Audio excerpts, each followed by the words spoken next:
ಇವತ್ತು ಈ ಗ್ರಾಮದ ಜನರಿಗೆ ಒಂದು ವಿಶೇಷವಾದ ಹಬ್ಬ ಅಂತ ಹೇಳಿದರೆ ತಪ್ಪಾಗಲಿಕ್ಕಿಲ್ಲ. ನಮ್ಮೆಲ್ಲರ ನೆಚ್ಚಿನ ಸಂಸದರು, ಕರ್ನಾಟಕ ರಾಜ್ಯ ಕಂಡಂಥ ನಮ್ಮ ದೇಶದ ನಂಬರ್ 1 ಸಂಸದರು ಆಗಿರ್ತಕ್ಕಂಥ ನಳಿನ್ ಕುಮಾರ್ ಕಟೀಲ್ರವರ ಈ ಒಂದು ಕನಸಿನ ಕೂಸು ಬಲ್ಪ ಆದರ್ಶ ಗ್ರಾಮ ಅನ್ನುವ ಈ ಒಂದು ಉತ್ತಮವಾದ ಪರಿಕಲ್ಪನೆಯನ್ನು ಮಾಡಿರ್ತಕ್ಕಂಥ ನಮ್ಮೆಲ್ಲರ ನೆಚ್ಚಿನ ಸಂಸದರು ಇವತ್ತು ಸನ್ಮಾನ್ಯ ನರೇಂದ್ರ ಮೋದಿಯವರ ಕನಸೇನಿದೆ,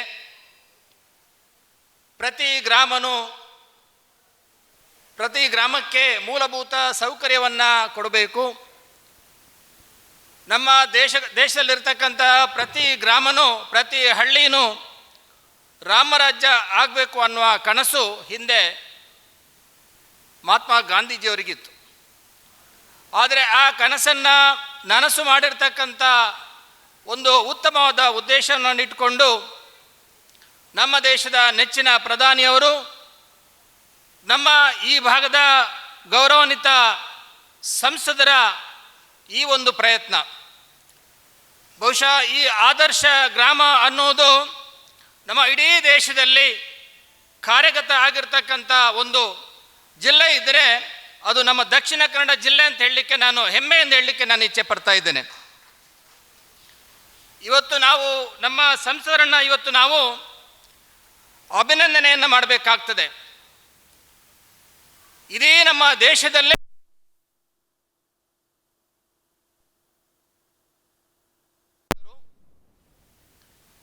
ಈ ನಮ್ಮ ದಕ್ಷಿಣ ಕನ್ನಡ ಜಿಲ್ಲೆಗೆ ಸುಮಾರು 80,000 ಕೋಟಿಯಷ್ಟು ಅನುದಾನವನ್ನು ತಂದು ಈ ಜಿಲ್ಲೆಯನ್ನು ಈ ದೇಶದಲ್ಲಿ ಒಂದು ಉತ್ತಮವಾದ ಪ್ರಥಮ ಸ್ಥಾನದಲ್ಲಿ ನಿಲ್ಲಿಸಿರ್ತಕ್ಕಂಥ ನಮ್ಮೆಲ್ಲರ ನೆಚ್ಚಿನ ಸಂಸದರಿಗೆ ನಾವು ಈ ಸಂದರ್ಭದಲ್ಲಿ ಅಭಿನಂದನೆ ಸಲ್ಲಿಸಬೇಕಾಗ್ತದೆ.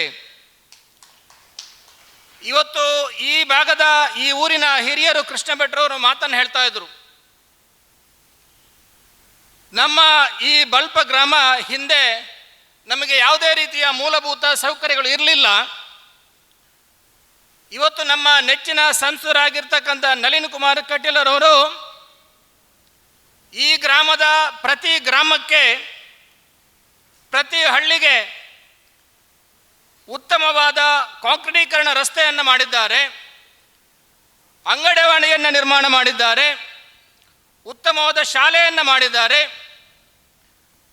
ಪ್ರತಿ ಹಳ್ಳಿಗೂ ಕುಡಿಯುವ ನೀರಿನ ವ್ಯವಸ್ಥೆಯನ್ನು ಮಾಡಿದ್ದಾರೆ. ಇವತ್ತು ಒಳ್ಳೆಯ ರೀತಿಯ ಶಾಲಾ ಕಾಲೇಜುಗಳು ನಮ್ಮ ಗ್ರಾಮದಲ್ಲಿದೆ.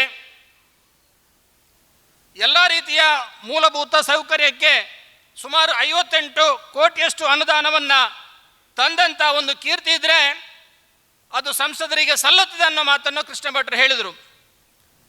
ಅದಲ್ಲದೆ ಇನ್ನೊಂದು ಮಾತನ್ನು ಹೇಳಿದರು ಅವರು, ನನಗೆ ಭಾಳಷ್ಟು ಅಚ್ಚರಿ ಆಯಿತು. ನಮ್ಮ ಗ್ರಾಮದಲ್ಲಿ ಸಂಸದರು ಬರುವಾಗ ಒಬ್ಬ ಸಾಮಾನ್ಯ ಪ್ರಜೆಯಾಗಿ ಎಲ್ಲರನ್ನು ಕೂಡ ಪ್ರೀತಿ ಮಾಡಿಕೊಂಡು ಒಬ್ಬ ಮಗುವನ್ನು ಕೂಡ ಒಳ್ಳೆ ರೀತಿಯಲ್ಲಿ ಮಾತನಾಡಿ ಈ ಗ್ರಾಮದ ಮೂಲಭೂತ ಸೌಕರ್ಯ ಏನಿರ್ಬೋದು, ಈ ಗ್ರಾಮದ ಕುಂದುಕೊರತೆ ಏನಿರ್ಬೋದು ಅದನ್ನೆಲ್ಲ ಅವರು ಆಲಿಸಿದ್ದಾರೆ.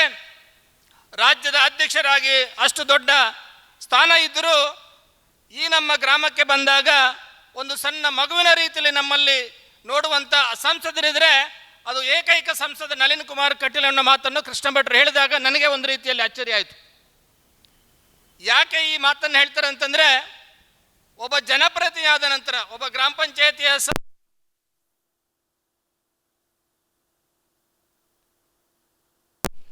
ಗ್ರಾಮದ ಪ್ರತಿನಿಧಿಯ ಆ ಕೆಲಸ ಏನು, ಅವರ ಮುಖ್ಯ ಕರ್ತವ್ಯ ಏನನ್ನು ಮಾಡಿದಾಗ ಮಾತ್ರ ಇಂಥ ಹೆಸರನ್ನು ಸಂಪಾದನೆ ಮಾಡಲಿಕ್ಕೆ ಸಾಧ್ಯ ಅನ್ನೋದಕ್ಕೆ ನಮ್ಮ ನಳಿನ್ ಕುಮಾರ್ ಕಟೀಲ್ ಅವರೇ ಅದಕ್ಕೆ ಕಾರಣಕರ್ತರು ಅಂತ ಹೇಳಲಿಕ್ಕೆ ನಾನು ಇಚ್ಛೆ ಪಡ್ತಾ ಇದ್ದೇನೆ. ಇವತ್ತು ಈ ಗ್ರಾಮದ ಪ್ರತಿಯೊಬ್ಬ ಮನೆಯಲ್ಲೂ ಪ್ರತಿಯೊಬ್ಬರಲ್ಲೂ ಕೂಡ ಒಂದು ರೀತಿಯ ಸಂತೋಷದ ಆ ಕಳೆ ಇದೆ ಮುಖದಲ್ಲಿ. ಯಾಕಂತಂದರೆ ಒಂದು ಗ್ರಾಮವನ್ನು ದತ್ತನ್ನು ಸ್ವೀಕಾರ ಮಾಡಿ ಆ ಗ್ರಾಮದ ಸಂಪೂರ್ಣವಾದ ಅಭಿವೃದ್ಧಿಯನ್ನು ಮಾಡುವಂಥದ್ದು ಅದು ಅಷ್ಟು ಸುಲಭದ ಕೆಲಸ ಅಲ್ಲ. ಒಬ್ಬ ಪಂಚಾಯತಿ ಸದಸ್ಯರಾಗಿ ಕೂಡ ಒಂದು ವಾರ್ಡನ್ನು ಕೂಡ ಅವರಿಗೆ ಸರಿಯಾಗಿ ನೋಡಲಿಕ್ಕೆ ಆಗೋದಿಲ್ಲ. ಯಾಕಂತಂದರೆ ಜನಗಳ ಆ ಸ್ಪಂದನೆ, ಜನಗಳ ಏನಿದೆ ಅವರ ಒಂದು ಅಭಿವೃದ್ಧಿಯ ಚಿಂತನೆಗಳು ಅವರಿಗೆ ಬೇಕಾದಷ್ಟು ಇರ್ತದೆ. ನಾವೊಬ್ಬ ಪಂಚಾಯತ್ ಸದಸ್ಯರಾಗಿ ಕೂಡ ಎಲ್ಲ ಆಸೆಗಳನ್ನು ಈಡೇರಿಸಲಿಕ್ಕೆ ಸಾಧ್ಯ ಆಗುವುದಿಲ್ಲ. ಅಧ್ಯಕ್ಷರು ಇಲ್ಲಿದ್ದಾರೆ. ಯಾಕಂದರೆ ಗ್ರಾಮದಲ್ಲಿರ್ತಕ್ಕಂಥ ಸಮಸ್ಯೆಗಳು ಅಷ್ಟಿದೆ. ಅದರಲ್ಲೂ ಇಡೀ ನಮ್ಮ ಜಿಲ್ಲೆಯನ್ನು ಒಂದು ಉತ್ತಮವಾದ ಜಿಲ್ಲೆ ಅಂತ ಗುರುತಿಸಲಿಕ್ಕೆ ನಮ್ಮ ಸಂಸದರು ಕಾರಣ ಅಂತ ಈ ಸಂದರ್ಭದಲ್ಲಿ ಹೇಳಲಿಕ್ಕೆ ನಾನು ಇಚ್ಛೆ ಪಡ್ತಾ ಇದ್ದೇನೆ. ಇವತ್ತು ತಾವೆಲ್ಲ ಮಂಗಳೂರು ಪ್ರದೇಶದಲ್ಲಿ ನೋಡಿರ್ಬೋದು. ಇವತ್ತು ಸ್ಮಾರ್ಟ್ ಸಿಟಿ ಅಂತ ಒಂದು ಪ್ರದೇಶ ಹಿಂದೆ ನಾವು ಮಂಗಳೂರಿಗೆ ಹೋದಾಗ ಯಾವ ರೀತಿ ಇತ್ತು, ಇವತ್ತು ಯಾವ ರೀತಿ ಮಂಗಳೂರು ಇದೆ ಅನ್ನೋದನ್ನು ಕೂಡ ಅದು ನಿಮ್ಮ ಕಣ್ಣ ಮುಂದೆ, ನಾವು ಹೇಳುವಂಥದ್ದಲ್ಲ, ನಿಮ್ಮ ಕಣ್ಣ ಮುಂದೆ ಇದೆ. ಇವತ್ತು ಸಾಯಂಕಾಲ ಹೊತ್ತು ನಾವು ಮಂಗಳೂರಿಗೆ ಹೋದರೆ ಒಂದು ಮೈಸೂರು ಯಾವ ರೀತಿ ಆ ಒಂದು ಅಲಂಕಾರದಿಂದ ಇರ್ತದೆ, ಅದೇ ರೀತಿ ನಮ್ಮ ಮಂಗಳೂರು ಕೂಡ ಇದೆ ಅನ್ನೋದನ್ನು ಈ ಸಂದರ್ಭದಲ್ಲಿ ಹೇಳಲಿಕ್ಕೆ ನಾನು ಇಚ್ಛೆ ಪಡ್ತಾ ಇದ್ದೇನೆ. ಇದಕ್ಕೆ ಕೂಡ ನಮ್ಮ ಸಂಸದರು ಕಾರಣ ಅಂತ ಹೇಳಲಿಕ್ಕೆ ನಾನು ಈ ಸಂದರ್ಭ ಹೇಳ್ತೇನೆ. ಇವತ್ತು ಈ ಗ್ರಾಮದಲ್ಲಿ ಬಹುಶಃ ಈ ಒಂದು ಕುಗ್ರಾಮ ಆಗಿತ್ತು. ಆ ಕುಗ್ರಾಮವನ್ನು ಇವತ್ತು ಒಂದು ಆದರ್ಶ ಗ್ರಾಮವಾಗಿ ಪರಿವರ್ತನೆಯನ್ನು ಮಾಡಿ ಇವತ್ತು ಆದರ್ಶ ಗ್ರಾಮದ ಪರಿಕಲ್ಪನೆಯನ್ನು ಕೊಟ್ಟಂತ ಪ್ರತಿಯೊಬ್ಬ ಜನರಿಗೂ ಕೂಡ ಮೂಲಭೂತ ಸೌಕರ್ಯವನ್ನು, ಅದು ಕುಡಿಯುವ ನೀರಿನ ವ್ಯವಸ್ಥೆ ಇರ್ಬೋದು, ಅಥವಾ ಉತ್ತಮವಾದ ರಸ್ತೆ ಇರ್ಬೋದು, ಶಾಲೆ ಇರ್ಬೋದು, ಕಾಲೇಜು ಇರ್ಬೋದು, ಅಥವಾ ರಂಗಮಂದಿರ ಇರ್ಬೋದು, ಅಥವಾ ಈ ಒಂದು ಗ್ರಾಮದಲ್ಲಿ ನಾನು ನಮ್ಮ ಕೃಷ್ಣ ಭಟ್ರ ಹತ್ರ ಕೇಳಿದೇನು ಮದುವೆ ಹಾಲ್ ಅಂತ. ಬಹುಶಃ ಈ ಗ್ರಾಮದಲ್ಲಿ ಒಂದು ಮದುವೆ ಹಾಲ್ ಥರ ಇರ್ತಕ್ಕಂಥ ಒಂದು ಮಂದಿರ, ಬಹುಶಃ ಇದೆಲ್ಲ ಒಂದು ನಾವು ಚಿಂತನೆ ಮಾಡಲಿಕ್ಕೆ ಸಾಧ್ಯ ಇಲ್ಲದಂಥ ಒಂದು ಕೆಲಸ ಕಾರ್ಯವನ್ನು ಮಾಡಿರ್ತಕ್ಕಂಥ ಸಂಸದರು. ಬಹುಶಃ ನಾವು ಇಂಥ ಸಂಸದರು ನಾವು ಆಯ್ಕೆ ಮಾಡುವಂಥ ಕೆಲಸ ಕಾರ್ಯಗಳು ಖಂಡಿತವಾಗಲೂ ಆಗಬೇಕಾಗ್ತದೆ. ಇನ್ನು ಮುಂದೆ ಕೂಡ ಈ ಭಾಗಕ್ಕೆ ಇಂಥ ಸಂಸದರು ಬಂದು ಇಂಥ ಬೇರೆ ಬೇರೆ ಗ್ರಾಮಗಳು ಆದರ್ಶ ಗ್ರಾಮದ ಮುಖಾಂತರ ಅಭಿವೃದ್ಧಿ ಆಗಬೇಕಾದ್ರೆ ಇಂಥ ಸಂಸದರು ನಮಗೆ ಬೇಕಾಗ್ತದೆ ಅನ್ನೋ ಮಾತನ್ನು ಹೇಳಿಕೊಂಡು ಇವತ್ತು ಒಬ್ಬ ಪ್ರಗತಿಪರ ಕೃಷಿಕರಾಗಿ ಬಹಳಷ್ಟು ಮಾಹಿತಿಯನ್ನು ಕೂಡ ಕೊಡಲಿಕ್ಕಿದ್ದಾರೆ.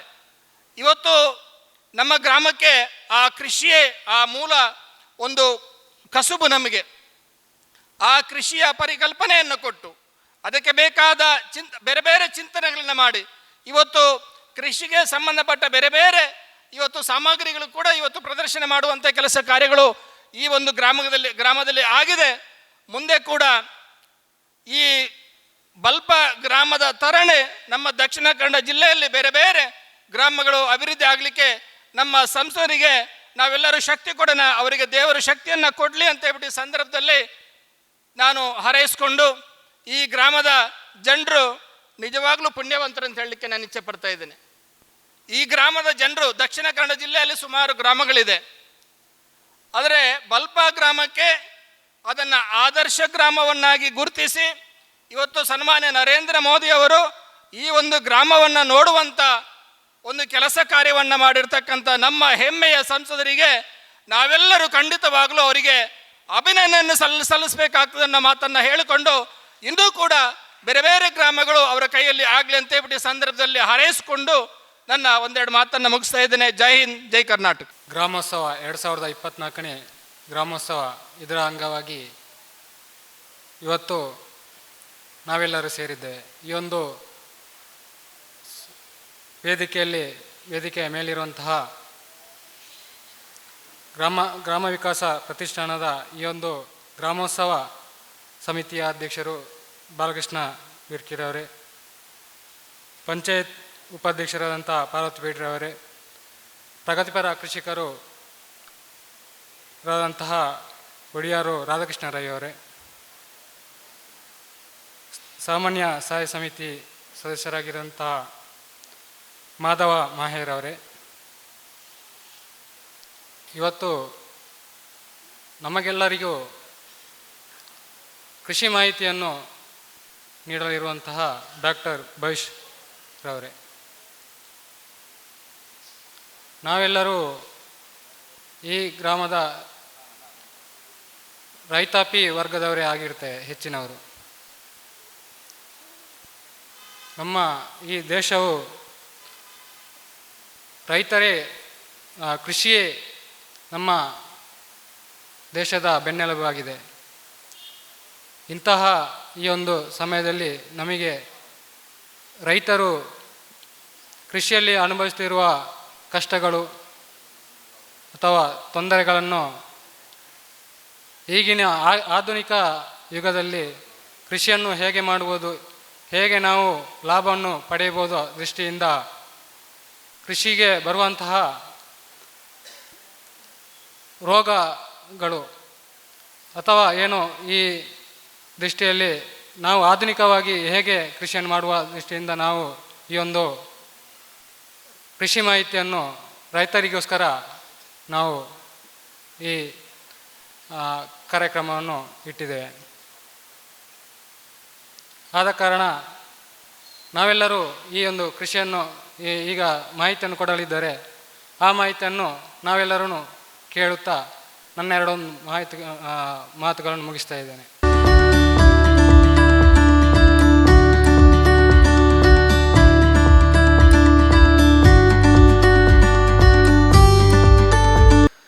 ಎರಡು 2015ರಲ್ಲಿ ನಾವು ಮೊದಲಿಗೆ ಇಲ್ಲಿ ಕಾರ್ಯಕ್ರಮವನ್ನು ಮಾಡಿದ್ದೆವು. ಆವಾಗ ಬಹಳ ಸಣ್ಣ ಕಟ್ಟಡ. ಇವತ್ತು ನೋಡಿದರೆ ಅಜಗಜಾಂತರ ವ್ಯತ್ಯಾಸ. ಅಲ್ಲಿ ನಾನು ಬಸ್ಸಿಂದ ಇಳಿದ ಮೇಲೆ ಬರುವಾಗ ಇದು ಬಲ್ಪವೋ ಅಲ್ವೋ ಅನ್ನುವಂಥದ್ದು ನನಗೆ ಸಂದೇಹ ಬಂದಿತ್ತು. ಅಷ್ಟೊಂದು ಬದಲಾವಣೆಯನ್ನು ನಮ್ಮ ಬಲ್ಪ ಗ್ರಾಮ ಕಂಡಿದೆ. ಅದಕ್ಕೆ ಕಾರಣೀಭೂತರಾದಂತಹ ಸಂಸದರು ಸೇರಿದಂತೆ ಎಲ್ಲರಿಗೂ ಕೂಡ ನಾನು ಅಭಿನಂದನೆಯನ್ನು ಸಲ್ಲಿಸ್ತೇನೆ. ಆತ್ಮೀಯರೇ, ಇವತ್ತು ಕೃಷಿಯಲ್ಲಿ ನಾನಾ ಥರದ ತಾಂತ್ರಿಕತೆಗಳು ಬಂದಿವೆ. ಆದರೆ ಅದಕ್ಕೆ ಸರಿಯಾಗಿ ಸಾಕಷ್ಟು ಸವಾಲುಗಳು ಕೂಡ ಬಂದಿವೆ. ಹೊಸ ಸವಾಲುಗಳು ಬಂದಿವೆ. ಸಮಸ್ಯೆಗಳು ಪ್ರತಿಯೊಂದು ರಂಗದಲ್ಲಿ ಇದ್ದೇ ಇರ್ತದೆ. ಆದರೆ ಆ ಸಮಸ್ಯೆಗಳಿಗೆ ಪರಿಹಾರ ಕಂಡುಕೊಳ್ಳುವಂಥ ನಾವು ಚಿತ್ತ ಮಾಡುವಂಥದ್ದು ಬಹಳ ಮುಖ್ಯ ಆಗ್ತದೆ. ಹಾಗೆಯೇ ಇತ್ತೀಚಿನ ಸಮಯದಲ್ಲಿ ಅಡಿಕೆ ಕೃಷಿಗೆ ಹೆಚ್ಚು ಸಮಸ್ಯೆಯನ್ನು ಒಡ್ಡಿರುವಂಥದ್ದು ಎಲೆಚುಕ್ಕೆ ರೋಗ.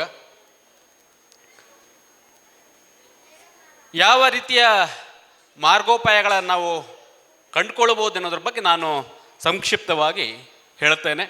ಅದರೊಟ್ಟಿಗೆ ತಮ್ಮ ಪ್ರಶ್ನೆಗಳಿದ್ದರೆ ಅದಕ್ಕೆ ಕೂಡ ಉತ್ತರಿಸುವಂಥ ಕೆಲಸವನ್ನು ಕೂಡ ನಾನು ಮಾಡ್ತೇನೆ. ಆತ್ಮೀಯರೇ, 2018-19ರಲ್ಲಿ ವ್ಯಾಪಕವಾಗಿ ಚಿಕ್ಕಮಗಳೂರು ಜಿಲ್ಲೆಯ ಕೆಲವೊಂದು ಪ್ರದೇಶದಲ್ಲಿ ಎಲೆಚುಕ್ಕೆ ರೋಗ ಅಡಿಕೆ ಬೆಳೆಗೆ ಬಾಧಿಸಿದ್ದು, ನಂತರದ ವರ್ಷಗಳಲ್ಲಿ ದಕ್ಷಿಣ ಕನ್ನಡ ಜಿಲ್ಲೆಯಲ್ಲಿ ಕೂಡ ಅದು ಕಂಡು ಬಂದಿದೆ. ಅದರಲ್ಲೂ ಕೂಡ ಸುಳ್ಯ, ಬೆಳ್ತಂಗಡಿಯ ಚಾರ್ಮಾಡಿ ಮತ್ತು ಈ ಭಾಗ ಕಡಬದಲ್ಲಿ ಕೂಡ ಇದರ ತೀವ್ರತೆ ಕೂಡ ಹೆಚ್ಚು ಮಟ್ಟಿಗೆ ಇದೆ. ಎಲೆಚುಕ್ಕೆ ರೋಗ ಅನ್ನುವಂಥದ್ದು ಇವತ್ತು ನೆನೆದಲ್ಲ, ಅದು ನಮ್ಮ ತಂದೆ ತಾತನ ಕಾಲದಿಂದಲೇ ಇದ್ದಿರುವಂಥದ್ದು. ಆದರೆ ಇಲ್ಲಿಯವರೆಗೆ ಅದು ಸಮಸ್ಯೆ ಅಂತ ಅನಿಸಿರಲಿಲ್ಲ. ಆದರೆ ಈಗ ಸಮಸ್ಯೆಯನ್ನು ಉಂಟು ಮಾಡಿರುವಂಥದ್ದು ಅದು ಹೊಸ ಜಾತಿಯ ಶಿಲೀಂಧ್ರ ಬಹಳ ವೇಗವಾಗಿ ಹರಡ್ತದೆ ಮತ್ತು ಬಹಳ ವೇಗವಾಗಿ ಬೆಳೆಗೆ ಹಾನಿಯನ್ನು ಉಂಟು ಮಾಡ್ತದೆ. ಇದು ಬಹಳ ಕಳವಳಕಾರಿಯಾಗಿರುವಂತಹ ವಿಚಾರ. ಆದರೆ ಇದಕ್ಕೆ ಯಾವ ರೀತಿಯಾಗಿ ನಾವನ್ನು ನಿರ್ವಹಣೆ ಮಾಡಬೇಕು ಅನ್ನುವಂಥದ್ದನ್ನು ನೋಡುವಾಗ ಕೇವಲ ಶಿಲೀಂಧ್ರನಾಶಕಗಳನ್ನು ಬಳಕೆ ಮಾಡಿಕೊಂಡು ಇದನ್ನು ನಿರ್ವಹಣೆ ಮಾಡಲಿಕ್ಕೆ ಸಾಧ್ಯವೋ ಅಂತ ಕೇಳಿದರೆ ದೀರ್ಘಕಾಲದಲ್ಲಿ ಅದೊಂದು ಸರಿಯಾದ ಕ್ರಮ ಅಲ್ಲ. ಕೃಷಿ ಕ್ರಮಗಳನ್ನು ಸರಿಯಾದ ರೀತಿಯಲ್ಲಿ ಮಾಡಿಕೊಂಡಾಗ ಬೆಳೆಗೆ ಬೇಕಾದಂತಹ ಪೋಷಕಾಂಶಗಳನ್ನು ಸರಿಯಾಗಿ ಕೊಟ್ಟಾಗ, ಮಣ್ಣಿನ ಆರೋಗ್ಯವನ್ನು ಸರಿಯಾಗಿ ಕಾಪಾಡಿಕೊಂಡಾಗ ಸ್ವಾಭಾವಿಕವಾಗಿ ಬೆಳೆಯ ರೋಗ ನಿರೋಧಕದ ಶಕ್ತಿ ಹೆಚ್ಚುತ್ತದೆ. ಕೇವಲ ಶಿಲೀಂಧ್ರನಾಶಕದ ಮೊರೆ ಹೋದರೆ ಇವತ್ತು ಎಲೆ ಚಿಕ್ಕ ರೋಗ ಬರ್ಬೋದು, ನಾಳೆ ಇನ್ನೊಂದು ರೋಗ ಬರ್ಬೋದು. ನಮ್ಮ ಕಾದಾಟ ಯಾವತ್ತೂ ಮುಗಿಲಿಕ್ಕಿಲ್ಲ. ಆದರೆ ಬೆಳೆಗೆ ಆ ರೀತಿಯಾದಂತಹ ಒಂದು ನಿರೋಧಕತೆ ಶಕ್ತಿಯನ್ನು ನಾವು ಹೆಚ್ಚು ಮಾಡುವತ್ತ ಗಮನ ಹರಿಸಿದರೆ ಮುಂದಿನ ದಿನಗಳಲ್ಲಿ ಕೂಡ ರೋಗ ರುಜಿನಗಳು ಆ ಬೆಳೆಯನ್ನು ಬಾಧಿಸದಂತೆ ತಡೆಯುವಲ್ಲಿ ನಾವು ಸಫಲರಾಗಬಹುದು ಅನ್ನುವಂಥದ್ದು ಪ್ರಮುಖವಾದಂಥ ವಿಚಾರ. ಹಾಗಿದ್ರೆ ಯಾವ ರೀತಿಯಾಗಿ ಕೃಷಿ ಪದ್ಧತಿಗಳನ್ನು, ಕೃಷಿ ಕ್ರಮಗಳನ್ನು ನಾವು ಸರಿಪಡಿಸಿಕೊಳ್ಬೇಕು ಎನ್ನುವುದರ ಬಗ್ಗೆ ನಾವು ಸ್ವಲ್ಪ ಯೋಚನೆ ಮಾಡುವ. ಕಳೆದ ವರ್ಷದ ಮೇ ತಿಂಗಳಲ್ಲಿ ಈ ಎಲ್ಲ ರೋಗ ಬಾಧಿತ ಪ್ರದೇಶಗಳಿಗೆ ನಾವು ಪುನಃ ಭೇಟಿ ಕೊಟ್ಟಿದ್ದೆವು. ಸದ್ಯದ ಪರಿಸ್ಥಿತಿ ಹೇಗಿದೆ, ಯಾವ ಕ್ರಮಗಳನ್ನು ಅನುಸರಿಸಿಕೊಂಡಾಗ ರೋಗ ಬಾಧಿತತೆ ತೀವ್ರತೆ ಕಡಿಮೆಯಾಗಿ ಹೊಸ ಬೆಳವಣಿಗೆ ಆಗಿದೆ ಅನ್ನೋದನ್ನು ನಾವು ರೈತರಿಂದಲೇ ಮಾಹಿತಿಯನ್ನು ಪಡ್ಕೊಂಡೆವು. ಆಗ ನಾವು ಕಂಡುಕೊಂಡಿದ್ದು ಕೆಲವೊಂದು ವಿಚಾರಗಳನ್ನು, ಕೆಲವೊಂದು ಕೃಷಿ ಕ್ರಮಗಳನ್ನು ಸರಿಯಾಗಿ ಯಾರು ಅಳವಡಿಕೆ ಮಾಡಿಕೊಂಡಿದ್ದಾರೆ ಅವರಲ್ಲಿ ಮರ ಸರಿಯಾಗಿ ಸ್ಪಂದಿಸಿದೆ, ನಿರ್ವಹಣಾ ಕ್ರಮಗಳಿಗೆ ಸರಿಯಾಗಿ ಪ್ರತಿಸ್ಪಂದನೆಯಾಗಿ ಆ ರೋಗದ ತೀವ್ರತೆ ಕಡಿಮೆಯಾಗಿದೆ ಎನ್ನುವುದನ್ನು ನಾವು ಕಂಡುಕೊಂಡೆವು. ಹಾಗಾದರೆ ಯಾವ ಕ್ರಮಗಳನ್ನು ನಾವು ಅನುಸರಿಸಬೇಕು ಅನ್ನುವಂಥದ್ದು ಬಹಳ ಮುಖ್ಯ. ಮೊದಲನೆಯದು ಮಣ್ಣಿನ ಆರೋಗ್ಯದ ನಿರ್ವಹಣೆ.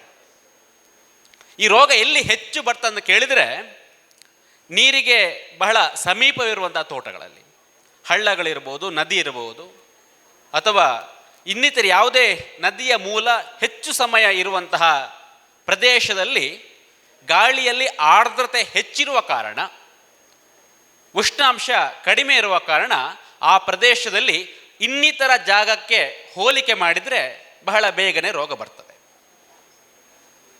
ಅದರಲ್ಲೂ ಬಹಳ ಮುಖ್ಯವಾಗಿ ನೀರಿನ ಒಸರು ಹೆಚ್ಚಿರುವಂಥ ಜಾಗಗಳಲ್ಲಿ, ತೋಟಗಳಲ್ಲಿ, ನೀರಿನ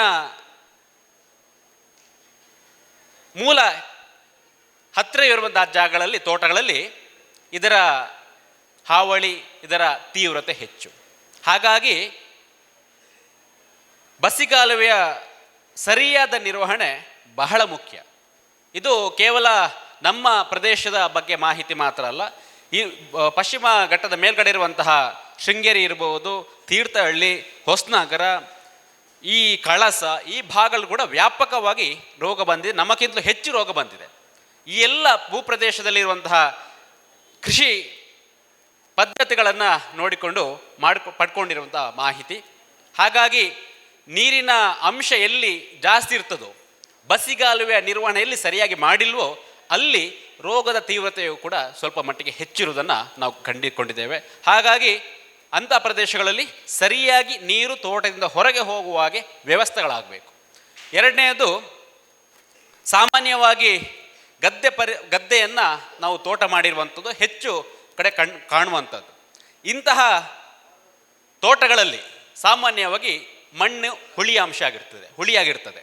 ಅಂದರೆ ಸಾಯಿಲ್ pH ತುಂಬ ಕಡಿಮೆ ಇರುವಂಥನ್ನು ಗಮನಿಸಿರ್ತೇವೆ. ಮಣ್ಣು ಹುಳಿಯಾಗಿದ್ರೆ ಏನು ಸಮಸ್ಯೆ ಅಂತ ಕೇಳ್ಬೋದು. ಏನಾಗ್ತದೆ ಹುಳಿಯಾಗಿದ್ರೆ? ಮಣ್ಣು ಹುಳಿಯಾದ್ರೆ ಏನಾಗ್ತದೆ? ಏನಾಗ್ತದೆ? ಅಸಿಡಿಟಿ ಹೆಚ್ಚಾದರೆ ಏನಾಗ್ತದೆ?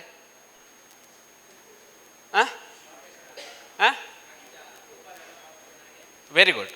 ಅಂದರೆ ಹಾಕಿದ ಪೋಷಕಾಂಶಗಳು ಇರಬಹುದು, ಅಥವಾ ಮಣ್ಣಿನಲ್ಲಿರುವಂಥ ಪೋಷಕಾಂಶಗಳೇ ಇರಬಹುದು.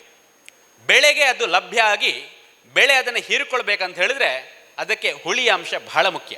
ಹುಳಿ ಅಂಶ ಹೆಚ್ಚಿದಾಗ ಬಹಳಷ್ಟು ಅವಶ್ಯ ಪೋಷಕಾಂಶಗಳು ಬೆಳೆಗೆ ಲಭ್ಯ ಆಗೋದಿಲ್ಲ. ಹಾಗಾಗಿ ಹುಳಿ ಅಂಶವನ್ನು ಕಡಿಮೆ ಮಾಡಿದರೆ ಸಾಕಷ್ಟು ಪೋಷಕಾಂಶಗಳು ಬೆಳೆಗೆ ಲಭ್ಯ ಆಗ್ತದೆ. ಎರಡನೇದು, ಹುಳಿ ಅಂಶ ಹೆಚ್ಚಿದ್ದಾಗ ಅನವಶ್ಯಕ ಪೋಷಕಾಂಶಗಳ ಲಭ್ಯತೆ ಹೆಚ್ಚಾಗ್ತದೆ. ಉದಾಹರಣೆಗೆ ಅಲ್ಯೂಮಿನಿಯಂ ಅಂಶ ನಮ್ಮ ಮಣ್ಣಿನಲ್ಲಿ ತುಂಬ ಹೆಚ್ಚಿನ ಪ್ರಮಾಣದಲ್ಲಿದೆ. ಕಬ್ಬಿಣದ ಅಂಶ ತುಂಬ ಹೆಚ್ಚಿನ ಪ್ರಮಾಣದಲ್ಲಿದೆ. ಮ್ಯಾಂಗನೀಸ್ ಅಂಶ ತುಂಬ ಹೆಚ್ಚಿನ ಪ್ರಮಾಣದಲ್ಲಿದೆ. ಆದರೆ ಬೆಳೆಗೆ ಅದು ಹೆಚ್ಚು ಬೇಡ. ಯಾವಾಗ ಹುಳಿ ಅಂಶ ಹೆಚ್ಚಾಗ್ತದೋ ಈ ಮೂರೂ ಪೋಷಕಾಂಶಗಳು ಅವುಗಳ ಲಭ್ಯತೆಯು ಕೂಡ ಹೆಚ್ಚಾಗ್ತದೆ. ಆದರೆ ಸಮಸ್ಯೆಗಳೇನಾಗ್ತವೆ ಅಂತ ಹೇಳಿದರೆ, ಅಲ್ಯೂಮಿನಿಯಂ ಅಂಶ ಮಣ್ಣಿನಲ್ಲಿ ಹೆಚ್ಚಾದಾಗ ಬೇರಿನ ಬೆಳವಣಿಗೆ ಕುಂಠಿತ ಆಗ್ತದೆ, ಬೇರಿಗೆ ತೊಂದರೆ ಉಂಟು ಮಾಡ್ತದೆ. ಹಾಗಾಗಿ ಹುಳಿಯಾಂಶ ಹೆಚ್ಚಾದರೆ 2 ತೊಂದರೆಗಳಿದೆ ಅನ್ನೋದನ್ನು ನಾವು ಕಂಡುಕೊಳ್ಬೋದು. ಮೊದಲನೆಯದು, ಅಲ್ಯೂಮಿನಿಯಂ ಅಂಶ ಮಣ್ಣಿನಲ್ಲಿ ಬೆಳೆಗೆ ಹೆಚ್ಚು ಲಭ್ಯ ಆಗ್ತದೆ, ಇದು ಬೇರಿನ ಬೆಳವಣಿಗೆಯನ್ನು ಕುಂಠಿತಗೊಳಿಸ್ತದೆ. ಎರಡನೆಯದು, ಹುಳಿಯಾಂಶ ಹೆಚ್ಚಾದಾಗ ಅವಶ್ಯ ಪೋಷಕಾಂಶಗಳಂತಹ ಎಲ್ಲ ಅವಶ್ಯ ಪೋಷಕಾಂಶಗಳು ಬೆಳೆಗೆ ಕಡಿಮೆ ಆಗ್ತದೆ. ಹಾಗಾಗಿ ಹುಳಿಯಾಂಶವನ್ನು ನಾವು ಕಡಿಮೆ ಮಾಡ್ಕೊಳ್ಬೇಕು. ಹೇಗೆ ಕಡಿಮೆ ಮಾಡ್ಕೊಳ್ಬೋದು? ಕ್ಯಾಲ್ಸಿಯಂ ಹಾಕುವಂಥದ್ದು. Very good. ಸುಣ್ಣವನ್ನು ಹಾಕುವ ಮುಖಾಂತರವಾಗಿ ನಾವು ಹುಳಿಯಾಂಶವನ್ನು ಕಡಿಮೆ ಮಾಡ್ಕೊಳ್ಬೋದು. ಯಾವ ಸುಣ್ಣದಲ್ಲೂ ಕೂಡ ಬೇರೆ ಬೇರೆ ಉತ್ಪನ್ನಗಳಿವೆ. ಯಾವುದನ್ನು ಹೆಚ್ಚು ಬಳಕೆ ಮಾಡಬಹುದು, ಯಾವುದು ಹೆಚ್ಚು ಸೂಕ್ತ? ಕುಮ್ಮಾಯಿ ಇರ್ಬೋದು, ಡೋಲೋಮೈಟ್ ಇರ್ಬೋದು, ಕೃಷಿ ಸುಣ್ಣ ಅಂತ ಬರ್ತದೆ. ಯಾವುದನ್ನು ಹೆಚ್ಚು ಬಳಕೆ ಮಾಡ್ಬೋದು, ಎಷ್ಟು ಪ್ರಮಾಣದಲ್ಲಿ ಬಳಕೆ ಮಾಡಬೇಕು ಮತ್ತು ಯಾವ ಸಮಯದಲ್ಲಿ ಬಳಕೆ ಮಾಡಬೇಕು?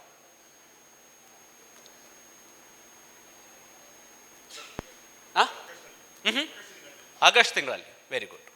ಎಷ್ಟು ಪ್ರಮಾಣದಲ್ಲಿ ಬಳಕೆ ಮಾಡಬೇಕು? ಯಾವ ಸುಣ್ಣವನ್ನು ಬಳಕೆ ಮಾಡಬೇಕು? Very good. ಮತ್ತೆ ಯಾವ ಸುಣ್ಣ? Very good, dolomite. Very good. ಯಾಕೆ ಡೋಲೋಮೈಟನ್ನು ನಾವು ಹೆಚ್ಚು ಸೂಕ್ತ ಅಂತ ಹೇಳ್ತೇವೆ?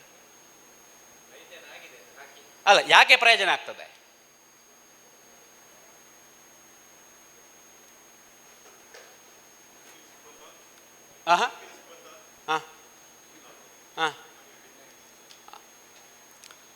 ಸುಣ್ಣದಲ್ಲಿ ನಿಮಗೆ ಕುಮ್ಮಾಯ ಸಿಗ್ತದೆ, ಕೃಷಿ ಸುಣ್ಣ ಅಂತ ಸಿಗ್ತದೆ, ಅಥವಾ ಡೋಲೋಮೈಟ್ ಸುಣ್ಣ ಅಂತ ಸಿಗ್ತದೆ.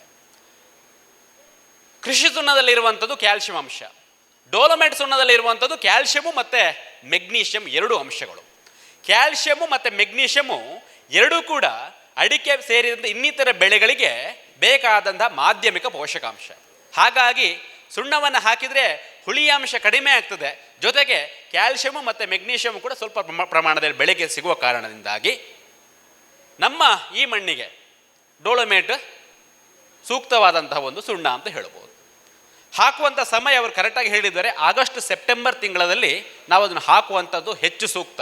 ಯಾಕೆ ಅಂತ ಹೇಳಿದರೆ, ಮಳೆಗಾಲದಲ್ಲಿ ಸಾಕಷ್ಟು ಪ್ರಮಾಣದಲ್ಲಿ ಪೋಷಕಾಂಶಗಳು ನೀರಿನೊಂದಿಗೆ ಕೊಚ್ಚಿ ಹೋಗ್ತದೆ. ಅದರಲ್ಲಿ ಬಹಳ ಮುಖ್ಯವಾಗಿ ಕ್ಯಾಲ್ಸಿಯಂ. ಯಾವಾಗ ಕ್ಯಾಲ್ಸಿಯಂ ಅಂಶ ಮಣ್ಣಲ್ಲಿ ಕಡಿಮೆ ಆಗ್ತದೋ ನಮಗೆ ಸಾಮಾನ್ಯವಾಗಿ ಹುಳಿಯಾಂಶ ಹೆಚ್ಚಾಗ್ತಾ ಹೋಗ್ತದೆ. ಹಾಗಾಗಿ ಮಳೆಯ ಕೊನೆಯ ಅವಧಿಯಲ್ಲಿ ನಾವು ಸುಣ್ಣವನ್ನು ಮಣ್ಣಿಗೆ ಸೇರಿಸುವಂಥ ಬಹಳ ಮುಖ್ಯ. ಸುಣ್ಣ ಹಾಕಿ ಸುಮ್ಮನಾಗೋದಲ್ಲ, ಸುಣ್ಣವನ್ನು ಹಾಕಿದ ನಂತರ ನಾವು ಗೊಬ್ಬರವನ್ನು ಕೊಡಬೇಕು. ಆವಾಗ ಹುಳಿಯಾಂಶ ಕಡಿಮೆ ಆಗ್ತದೆ, ನಾವು ಕೊಟ್ಟಂತಹ ಗೊಬ್ಬರ ಬೆಳೆಗೆ ಚೆನ್ನಾಗಿ ಲಭ್ಯತೆ ಆಗ್ತದೆ. ಹಾಗಾಗಿ ಸುಣ್ಣ ಕೊಟ್ಟು ಸುಮ್ಮನಾದರೆ ನಮಗೆ ಹೆಚ್ಚಿನ ಪ್ರಯೋಜನ ಸಿಗುವುದಿಲ್ಲ. ಸುಣ್ಣ ಹಾಕಿದ 2 ರಿಂದ 3 ವಾರಗಳ ನಂತರ ನಾವು ಗೊಬ್ಬರವನ್ನು ಕೊಟ್ಟಾಗ, ಯಾವುದೇ ಗೊಬ್ಬರ ಇರ್ಬೋದು, ಸಾವಯವ ಗೊಬ್ಬರ ಇರ್ಬೋದು, ರಾಸಾಯನಿಕ ಗೊಬ್ಬರ ಇರ್ಬೋದು, ಕೊಟ್ಟಂತಹ ಪಕ್ಷದಲ್ಲಿ ಅದು ಮಣ್ಣಿಗೆ ಬಿಡುಗಡೆಯಾಗಿ ಅದು ಬೆಳೆಗೆ ಬೇಗನೆ ಹೆಚ್ಚಿನ ಪ್ರಮಾಣದಲ್ಲಿ ಲಭ್ಯತೆ ಆಗ್ತದೆ, ಬೆಳೆ ಅದನ್ನು ಹೀರಿಕೊಳ್ಳಿಕ್ಕೆ ಪ್ರಯೋಜನವೂ ಆಗ್ತದೆ. ಹಾಗಾಗಿ ಆಗಸ್ಟ್ ಸೆಪ್ಟೆಂಬರ್ ತಿಂಗಳಲ್ಲಿ ಸುಣ್ಣವನ್ನು ನಾವು ಬಳಕೆ ಮಾಡ್ಬೋದು. ಸುಣ್ಣವನ್ನು ನಾವು ಬಳಕೆ ಮಾಡೋದು ಪ್ರಮಾಣ ಎಷ್ಟು ಅನ್ನೋದು ಮುಖ್ಯ.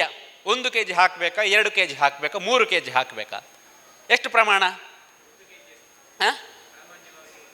1 kg ಸುಣ್ಣ.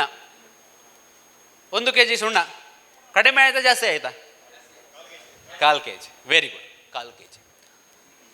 ಈ ಸುಣ್ಣದ ಪ್ರಮಾಣ ಎಷ್ಟು ಹಾಕಬೇಕು ಅನ್ನೋಂಥದ್ದು ಬಹಳ ಮುಖ್ಯವಾಗಿ ನಿರ್ಧಾರ ಮಾಡುವಂಥದ್ದು ಹುಳಿ ಅಂಶದ ಆಧಾರದಲ್ಲಿ.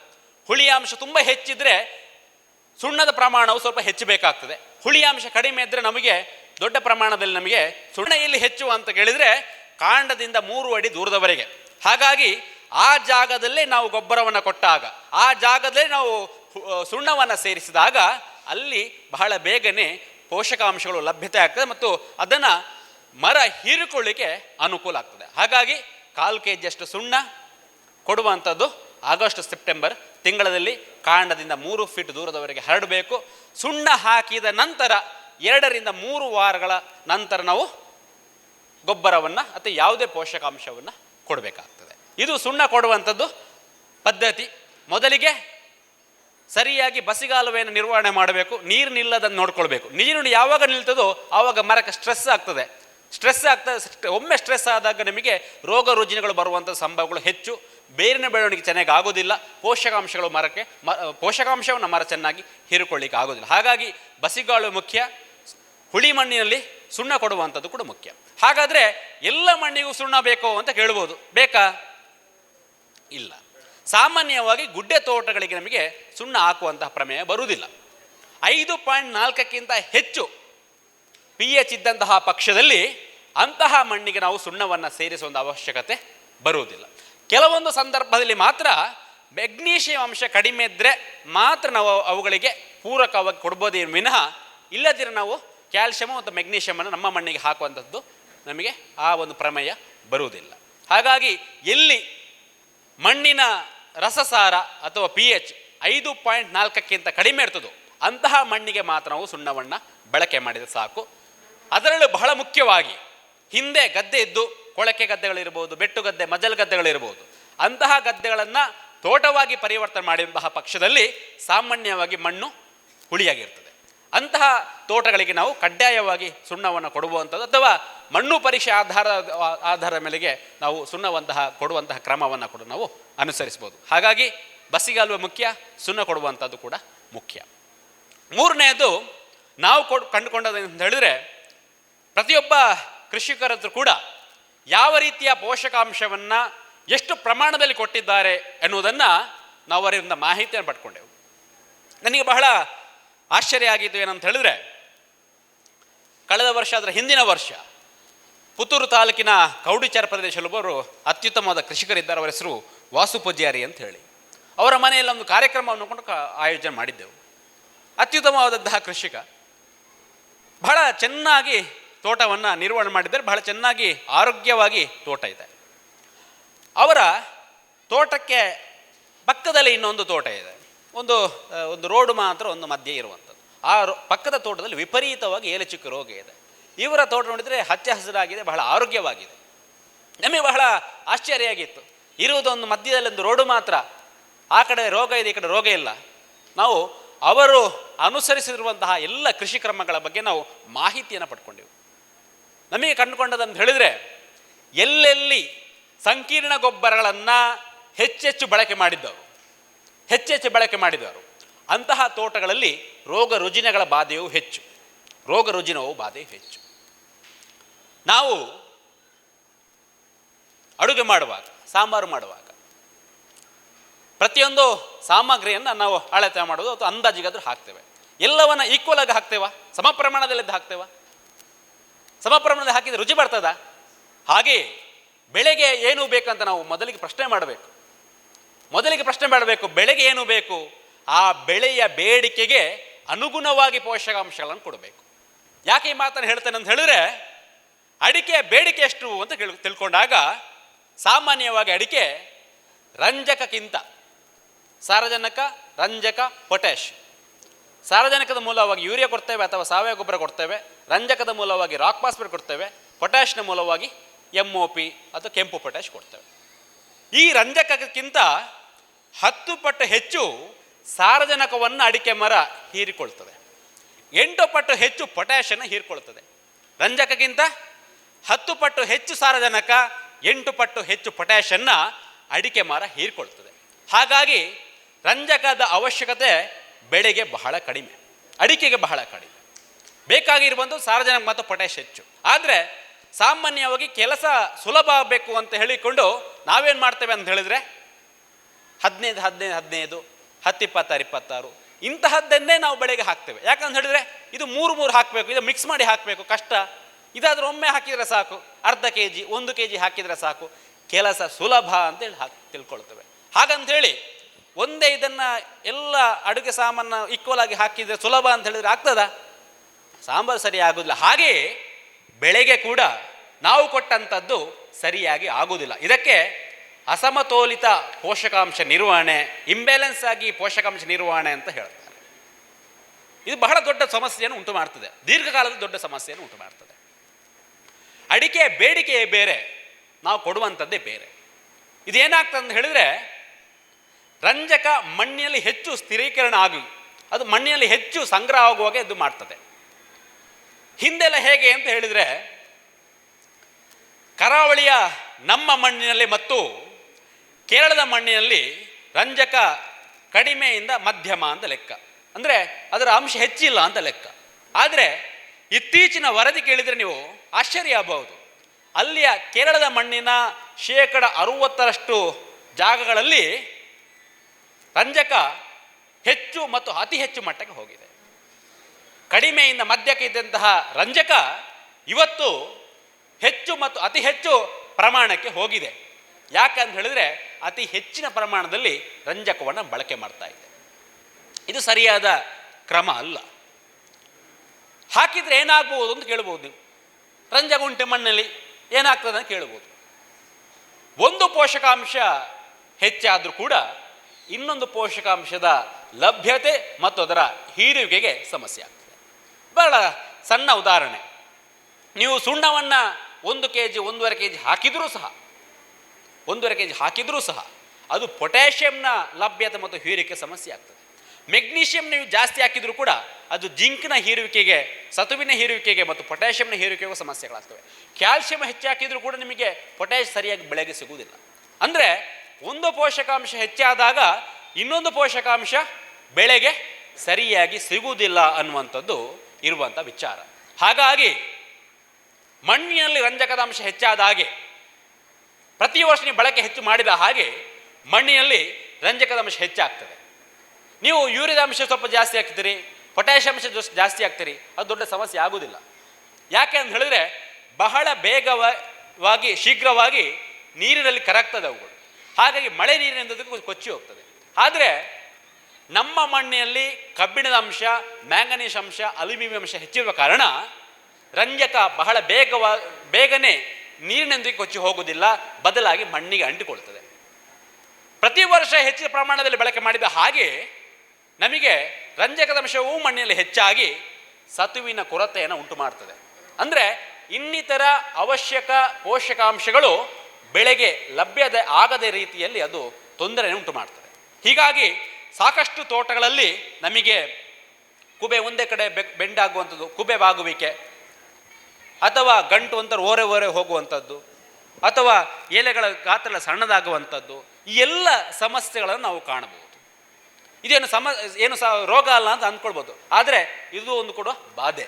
ಹಾಗಾಗಿ ಹೆಚ್ಚಿನ ಪ್ರಮಾಣದಲ್ಲಿ ಸಂಯುಕ್ತ ಗೊಬ್ಬರಗಳನ್ನು ಅಥವಾ ಸಂಕೀರ್ಣ ಗೊಬ್ಬರಗಳನ್ನು ಬಳಕೆ ಮಾಡಿದಾಗ ಬೆಳೆಗೆ ಸಮರ್ಪಕ ರೀತಿಯಲ್ಲಿ ಅಥವಾ ಸಮತೋಲಿತವಾಗಿ ಪೋಷಕಾಂಶಗಳು ಲಭ್ಯತೆ ಆಗುವುದಿಲ್ಲ. ಹಾಗಾಗಿ ನೇರ ಗೊಬ್ಬರಗಳನ್ನು ನಾವು ಬಳಕೆ ಮಾಡಬೇಕು. ನೀವು ಸಾವಯವ ಗೊಬ್ಬರವನ್ನು ಬಳಕೆ ಮಾಡ್ತಿರೋ ಅದರೊಟ್ಟಿಗೆ ಪೊಟ್ಯಾಷ್ ಕೊಡ್ತಿರೋ ಒಳ್ಳೆಯದು. ಅಥವಾ ಕೆಮಿಕಲ್ ಗೊಬ್ಬರಗಳನ್ನು ಬಳಕೆ ಮಾಡುವಾಗ ಯೂರಿಯಾ, ಪೊಟ್ಯಾಷ್, ರಾಕ್ ಇವುಗಳನ್ನೇ ನಾವು ನೇರ ರೂಪದಲ್ಲಿ ಕೊಟ್ಟರೆ ಅವುಗಳು ಕೂಡ ಒಳ್ಳೆಯದು. ಯಾಕಂತ ಹೇಳಿದ್ರೆ ಅಡಿಕೆಯ ಬೇಡಿಕೆಯನ್ನು ನಾನು ಆಗ ಹೇಳಿದೆ, ಪೊಟ್ಯಾಷ್ ಬಹಳ ಮುಖ್ಯವಾಗಿ ಬೇಕು ಅಂತೇಳಿ. ಹಿಂದಿನ ಕೃಷಿ ಕ್ರಮವನ್ನು ನಾವೊಮ್ಮೆ ಮೆಲುಕು ಹಾಕಿದರೆ, ಹಿಂದೆ ಹಟ್ಟಿ ಗೊಬ್ಬರ ಕೊಡ್ತಾ ಇದ್ವಿ, ಸೊಪ್ಪು ಕೊಡ್ತಾ ಇದ್ವಿ, ಜೊತೆಗೆ ಬೂದಿಯನ್ನು ಕೊಡ್ತಾ ಇದ್ವಿ. ಅದು ಬಹಳ ಮುಖ್ಯ. ಸಾವಯವ ಗೊಬ್ಬರ, ಸಾವಯವ ಕೃಷಿ ಅಂತ ನಾವು ಹೇಳ್ಕೊಳ್ಳೋದು ಮಾತ್ರ ಅಲ್ಲ, ಅದರೊಟ್ಟಿಗೆ ಏನೇನು ಹಾಕ್ತಿದ್ವಿ ಅನ್ನೋದು ಕೂಡ ಬಹಳ ಮುಖ್ಯ. ಹಟ್ಟಿ ಗೊಬ್ಬರದಲ್ಲಿ ಯಥೇಚ್ಛ ಪ್ರಮಾಣದಲ್ಲಿ ಸಾರಜನಕ ಲಭ್ಯತೆ ಆಗ್ತಾ ಇತ್ತು, ರಂಜಕವೂ ಸಿಗ್ತಾ ಇತ್ತು. ಕೊಟ್ಟಂತಹ ಸೊಪ್ಪಿನ ಕಡ್ಡಿಗಳಲ್ಲಿ ಕ್ಯಾಲ್ಸಿಯಂ ಅಂಶ ಇರ್ತದೆ, ಪೊಟ್ಯಾಷ್ ಅಂಶವೂ ಇರ್ತದೆ, ಮತ್ತು ಬೂದಿಯಲ್ಲಿ ಯಥೇಚ್ಛ ಪ್ರಮಾಣದಲ್ಲಿ ಪೊಟ್ಯಾಷ್ ಇರ್ತದೆ. ಹಾಗಾಗಿ ಹಟ್ಟಿ ಗೊಬ್ಬರದಲ್ಲಿ ಸಾರಜನಕ, ಬೂದಿಯಲ್ಲಿ ಪೊಟ್ಯಾಷ್, ಇದು ಬ್ಯಾಲೆನ್ಸ್ ಆಗಿ ಗಿಡಗಳಿಗೆ ಲಭ್ಯತೆ ಆಗ್ತಾ ಇತ್ತು. ಹಾಗಾಗಿ ಫಲವು ಕೂಡ ಬಹಳ ಚೆನ್ನಾಗಿ ಬರ್ತಾ ಇತ್ತು. ಈ ರೀತಿಯಾಗಿ ಸಾರಜನಕ ಮತ್ತು ಪೊಟ್ಯಾಷನ್ನು ಕೊಡುವಂಥದ್ದು ಬಹಳ ಮುಖ್ಯ ಅಡಿಕೆ ಬೆಳೆಗೆ. ಯಾಕಂತ ಹೇಳಿದ್ರೆ ನಮ್ಮಲ್ಲಿ 13 ವರ್ಷಗಳ ದೀರ್ಘಕಾಲದ ಅಧ್ಯಯನವನ್ನು ಮಾಡಿದ್ರು. 100 ಗ್ರಾಮ್ ಸಾರಜನಕವನ್ನು ಅಡಿಕೆ ಮರ ಕೊಡಬೇಕಂತ ಹೇಳಿದರೆ ನೀವು ಅದನ್ನು ಸಾವಯವ ರೂಪದಲ್ಲೂ ಕೊಡ್ಬೋದು, ಕೆಮಿಕಲ್ ರೂಪದಲ್ಲೂ ಕೊಡ್ಬೋದು. ಈ 100 ಗ್ರಾಮ್ ಸಾರಜನಕವನ್ನು ಸಾವಯವ ರೂಪದಲ್ಲಿ ಕೊಟ್ಟರು, 100 ಗ್ರಾಮ್ ಸಾರಜನಕವನ್ನು ಕೆಮಿಕಲ್ ರೂಪದಲ್ಲೂ ಕೊಟ್ಟರು. 13 ವರ್ಷಗಳ ನಂತರ ಏನು ಕಂಡುಕೊಂಡ್ರು ಅಂತ ಹೇಳಿದರೆ, ಹಾಕಿದ್ದು ಪ್ರಮಾಣ ಒಂದೇ, ರೂಪಗಳು ಬೇರೆ. ಹಾಕಿದ ಪ್ರಮಾಣ ಒಂದೇ, ರೂಪಗಳು ಬೇರೆ. ಆದರೆ ಬರೀ ಸಾವಯವ ಗೊಬ್ಬರವನ್ನು ಕೊಟ್ಟಾಗ ಬರೀ ಸಾವಯವ ಗೊಬ್ಬರ ಕೊಟ್ಟಂತಹ ಮರಗಳಲ್ಲಿ ಸಾರಜನಕ ಹೆಚ್ಚಿನ ಪ್ರಮಾಣದಲ್ಲಿ ಇರಲಿಲ್ಲ. ಅಲ್ಲಿದ್ದದು 2.1% ಮಾತ್ರ.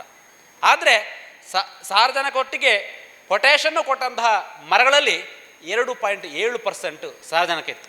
ಕೊಟ್ಟಂಥದ್ದು ಒಂದೇ ಪ್ರಮಾಣ. ಎಲೆಯಲ್ಲಿ ನೋಡಿದರೆ ನಿಮಗೆ ಹೆಚ್ಚಿಗಿದ್ದದ್ದು ಪೊಟ್ಯಾಷ್ ಕೊಟ್ಟಾಗ. ಅಂದರೆ ಸಾರಜನಕವನ್ನು ಮರ ಹೀರ್ಕೊಳ್ಬೇಕಂತ ಹೇಳಿದರೆ, ಅದನ್ನು ಮರ ಬಳಕೆ ಮಾಡ್ಕೊಳ್ಬೇಕಂತ ಹೇಳಿದರೆ ಅಡಿಕೆ ಬೆಳೆಯಲ್ಲಿ ಪೊಟ್ಯಾಷ್ ಬಹಳ ಬಹಳ ಮುಖ್ಯ. ಹಾಗಾಗಿ ಹಿಂದಿನ ಕ್ರಮ ಬಹಳ ಸೂಕ್ತವಾದಂಥ ಕ್ರಮ. ಆದರೆ ನಾವು ಈಗ ಕೂಡ ಸಾವಯವ ಗೊಬ್ಬರವನ್ನು ಹಾಕುವಂಥ ಪಕ್ಷದಲ್ಲಿ ಅದಕ್ಕೆ ಹೆಚ್ಚುವರಿಯಾಗಿ ಸ್ವಲ್ಪವಾದರೂ ಬೂದಿ ಕೊಡುವಂಥದ್ದು ಇರ್ಬೋದು, ಪೊಟ್ಯಾಷ್ ಕೊಡುವಂಥದ್ದು ಇರ್ಬೋದು, ಮತ್ತು ಇತ್ತೀಚೆಗೆ ಮಾರುಕಟ್ಟೆಯಲ್ಲಿ ಲಭ್ಯ ಇರುವಂತಹ ಬಯೋ ಪೊಟ್ಯಾಷ್ ಅಂತಿದೆ, ಯಾವುದನ್ನು ಕೂಡ ಕೊಡ್ಬೋದು. ಆದರೆ ಹೆಚ್ಚಿನ ಫಲವನ್ನು ನಾವು ಅಪೇಕ್ಷೆ ಮಾಡುವಾಗ ಪೊಟ್ಯಾಷನ್ ಕೊಡುವುದನ್ನು, ಮರಕ್ಕೆ ಕೊಡುವುದನ್ನು ನಾವು ಗಮನದಲ್ಲಿಟ್ಕೋಬೇಕು. ಮರದ ರೋಗ ನಿರೋಧಕ ಶಕ್ತಿಯನ್ನು ಹೆಚ್ಚು ಮಾಡುವಲ್ಲಿ ಕೂಡ ಪೊಟ್ಯಾಷ್ನ ಪಾತ್ರ ಬಹಳ ದೊಡ್ಡದಿದೆ. ಗುಣಮಟ್ಟವನ್ನು ಹೆಚ್ಚು ಮಾಡುವಲ್ಲಿ, ರೋಗ ನಿರೋಧಕ ಶಕ್ತಿಯನ್ನು ಹೆಚ್ಚು ಮಾಡುವಲ್ಲಿ, ಕಾಯಿ ಕಟ್ಟುವಾಗೆ ನೋಡಿಕೊಳ್ಳುವಲ್ಲಿ, ಕಾಯಿ ಬೀಳದಾಗೆ ಮಾಡುವಲ್ಲಿ ಎಲ್ಲದಕ್ಕೂ ಕೂಡ ಪೊಟ್ಯಾಷ್ನ ಅವಶ್ಯಕತೆ ಅಡಿಕೆ ಮರಕ್ಕಿದೆ. ಹಾಗಾಗಿ ಅದರ ಸಮರ್ಪಕ ನಿರ್ವಹಣೆ ಬೆಳೆಯಲ್ಲಿ ಬಹಳ ಮುಖ್ಯ. ಹಾಗಾದರೆ ಕೆಮಿಕಲ್ ಗೊಬ್ಬರಗಳನ್ನು ಈ 15 10 ಜಾಸ್ತಿ ಬೇಡ ಅಂತ ಹೇಳಿದೆ ಅಂತ ಹೇಳಿದರೆ ಯಾವ ರೂಪದಲ್ಲಿ ಕೊಡ್ಬೋದು ಸರಳವಾಗಿ ಅಂತ ಹೇಳಿದರೆ, 1 ಚೀಲ ಯೂರಿಯಾ, 1 ಚೀಲ ರಾಕ್ ಫಾಸ್ಫೇಟು, 1 ಚೀಲ ಪೊಟ್ಯಾಷ್, ಅದಕ್ಕೆ ಹೆಚ್ಚುವರಿಯಾಗಿ 10 kg ಪೊಟ್ಯಾಷ್. ಇದನ್ನು ಮಿಕ್ಸ್ ಮಾಡಿಕೊಂಡು 325 ಗ್ರಾಮು ಸೆಪ್ಟೆಂಬರ್ ಅಕ್ಟೋಬರ್ ತಿಂಗಳಲ್ಲಿ, 350 ಗ್ರಾಮು ಫೆಬ್ರವರಿ ತಿಂಗಳಲ್ಲಿ ಕೊಟ್ಟರೆ ಈ ಅಡಿಕೆ ಮರಕ್ಕೆ ಬೇಕಾದಂತಹ ನಾವು NPK ಗೊಬ್ಬರವನ್ನು ಈ ರೂಪದಲ್ಲಿ ಸುಲಭವಾಗಿ ಕೊಡಲಿಕ್ಕೆ ಸಾಧ್ಯತೆ ಇದೆ. 1 ಚೀಲ ಯೂರಿಯಾ, 1 ಚೀಲ ರಾಕ್ ಫಾಸ್ಫೇಟ್, 1 ಚೀಲ ಪೊಟ್ಯಾಷ್, ಹೆಚ್ಚುವರಿಯಾಗಿ 10 kg ಪೊಟ್ಯಾಷ್ ಮಿಶ್ರಣ ಮಾಡಿಕೊಂಡು 325 ಗ್ರಾಮ್ನಷ್ಟು ಸೆಪ್ಟೆಂಬರ್ ಅಕ್ಟೋಬರ್ ತಿಂಗಳಲ್ಲಿ, 350 ಗ್ರಾಮ್ನಷ್ಟು ಫೆಬ್ರವರಿ ತಿಂಗಳಲ್ಲಿ ಕೊಟ್ಟಾಗ ಅಡಿಕೆ ಮರಕ್ಕೆ ಬೇಕಾದಂತಹ NPK ಗೊಬ್ಬರವನ್ನು ನಾವು ಕೊಡಲಿಕ್ಕೆ ಸಾಧ್ಯತೆ ಇದೆ. ಸಮತೋಲಿತವಾಗಿ ಕೊಡಲಿಕ್ಕೆ ಸಾಧ್ಯತೆಗಳಿವೆ. ಇತ್ತೀಚಿನ ದಿನಗಳಲ್ಲಿ ನಾವು ಕಾಣುವಂಥದ್ದು ಲಘು ಪೋಷಕಾಂಶಗಳ ಕೊರತೆ. ಯಾಕೆ ಕಾಣ್ತೇವೆ ಅಂತ ಹೇಳಿದ್ರೆ, ನಾವು ಬಳಕೆ ಮಾಡುವಂತಹ ಸಾವಯವ ಗೊಬ್ಬರಗಳ ಪ್ರಮಾಣ ಇತ್ತೀಚಿನ ಕಾಲದಲ್ಲಿ ಕಡಿಮೆ. ನಿಮಗೆ ಸಾವಯವ ಗೊಬ್ಬರದಲ್ಲಿ ಸಾರಜನಕ ಮಾತ್ರ ಅಲ್ಲ, ಎಲ್ಲ ಸಂಪೂರ್ಣ ಪೋಷಕಾಂಶಗಳಿರ್ತವೆ. ಅದರ ಪ್ರಮಾಣ ಹೆಚ್ಚು ಕಡಿಮೆ ಇರ್ಬೋದು, ಆದರೆ ಎಲ್ಲ ಪೋಷಕಾಂಶಗಳು ಸಿಗ್ತವೆ. ಸೊಪ್ಪಲ್ಲಿ ನಿಮಗೆ ಎಲ್ಲ ಪೋಷಕಾಂಶಗಳು ಸಿಗ್ತವೆ, ಪ್ರಮಾಣದಲ್ಲಿ ಸ್ವಲ್ಪ ವ್ಯತ್ಯಾಸಗಳಿರ್ಬೋದು. ಹಿಂದೆ ಈ ಎಲ್ಲ ಸಾವಯವ ಗೊಬ್ಬರ, ಹಟ್ಟಿಗೊಬ್ಬರ ಮತ್ತು ಸೊಪ್ಪನ್ನು ಬಳಕೆ ಮಾಡುವ ಕಾರಣದಿಂದಾಗಿ ಲಘು ಪೋಷಕಾಂಶಗಳು ಕೂಡ ಬೆಳೆಗೆ ಹೆಚ್ಚಿನ ಪ್ರಮಾಣದಲ್ಲಿ ಸಿಗ್ತಾ ಇತ್ತು. ಆದರೆ ನಾವು ಇತ್ತೀಚಿನ ದಿನಗಳಲ್ಲಿ ಅವುಗಳನ್ನೆಲ್ಲ ಕಡಿಮೆ ಮಾಡಿಕೊಂಡಂತಹ ಸಂದರ್ಭದಲ್ಲಿ ಏನಾಗಿದೆ ಅಂತ ಹೇಳಿದರೆ, ನಮ್ಮ ಬೆಳೆಗೆ ಜಿಂಕ್ ಮತ್ತು ಬೋರಾನ್ ಈ 2 ಲಘು ಪೋಷಕಾಂಶಗಳ ಕೊರತೆ ಬಹಳ ಎಲ್ಲ ತೋಟಗಳಲ್ಲಿ ಕಾಣ್ತೇವೆ. ನಾವು ಎಲ್ಲ ತೋಟಗಳಲ್ಲಿ ಸಾಮಾನ್ಯವಾಗಿ ನಾವು ಈ ಬಗ್ಗೆ ಸರ್ವೆಯನ್ನು ಕೂಡ ಮಾಡಿದ್ದೇವೆ 2021ರಲ್ಲಿ ಇತ್ತೀಚೆಗೆ ಮಾಡಿಕೊಂಡಿರುವಂಥ. ದಕ್ಷಿಣ ಕನ್ನಡದ ಕಡಬ, ಪುತ್ತೂರು ಮತ್ತು ಬಂಟ್ವಾಳ ತಾಲೂಕುಗಳಲ್ಲಿ ನಾವು ಸರ್ವೆಯನ್ನು ಮಾಡಿದಾಗ 30% ತೋಟಗಳಲ್ಲಿ ಸತುವಿನ ಕೊರತೆ ಇದೆ. ಬಹುಶಃ ಬೋರನ್ ಕೊರತೆ ಇಲ್ಲದ ತೋಟಗಳೇ ಇರಲಿಕ್ಕಿಲ್ಲ. ಅಂದರೆ ಬಹಳ ದೊಡ್ಡ ಪ್ರಮಾಣದಲ್ಲಿ ಇವತ್ತು ಸತುವಿನ ಮತ್ತು ಬೋರನ್ನ ಕೊರತೆ ನಮ್ಮ ಅಡಿಕೆ ಬೆಳೆಯಲ್ಲಿ ಕಾಣುತ್ತಿರುವುದನ್ನು ನಾವು ಗಮನಿಸಿರ್ಬೋದು. ಹಾಗಾಗಿ ಲಘು ಪೋಷಕಾಂಶಗಳನ್ನು ಹಾಕುವಂಥದ್ದು ಕೂಡ ಬಹಳ ಮುಖ್ಯ. ಅಡಿಕೆ ಬೆಳೆಯಲ್ಲಿ ಎಷ್ಟು ಪ್ರಮಾಣ, ಯಾವ ಸಮಯ, ಹೇಗೆ ಕೊಡುವಂಥದ್ದು ಕೂಡ ತಿಳ್ಕೊಳ್ಳೋದು ಬಹಳ ಮುಖ್ಯ. ಲಘು ಪೋಷಕಾಂಶಗಳು ಫಲವನ್ನು ಹೆಚ್ಚು ಮಾಡ್ತದೆ, ಕಾಯಿ ಕಟ್ಟಲಿಕ್ಕೆ ಅನುಕೂಲ ಮಾಡಿಕೊಡ್ತದೆ, ಹೂ ಬಿಡಲಿಕ್ಕೆ ಅನುಕೂಲ ಮಾಡಿಕೊಡ್ತದೆ, ರೋಗ ನಿರೋಧಕತೆಯನ್ನು ಹೆಚ್ಚು ಮಾಡ್ತದೆ ಎನ್ನುವುದನ್ನು ಎಲ್ಲ ವರದಿಗಳು ಹೇಳ್ತವೆ. ಹಾಗಂತೇಳಿ ಪ್ರಮಾಣ ಎಷ್ಟು ಬೇಕು ಅಷ್ಟೇ ಪ್ರಮಾಣವನ್ನು ಹಾಕಬೇಕು. ಈಗ ಬೋರನ್ನು ಹಾಕುವಾಗ ಬೋರ್ಯಾಕ್ಸ್ ಅಂತ ಸಿಗ್ತದೆ, ಸತು ಅಥವಾ ಜಿಂಕನ್ನು ಹಾಕಬೇಕಂತ ಹೇಳಿದರೆ ಸತುವಿನ ಸಲ್ಫೇಟ್ ಅಂತ ಸಿಗ್ತದೆ. ಎಷ್ಟು ಹಾಕಬೇಕು? 50 ಗ್ರಾಮ, 100 ಗ್ರಾಮ, ಎಷ್ಟು ಪ್ರಮಾಣ? ಎಷ್ಟು? 10 ಗ್ರಾಮ್.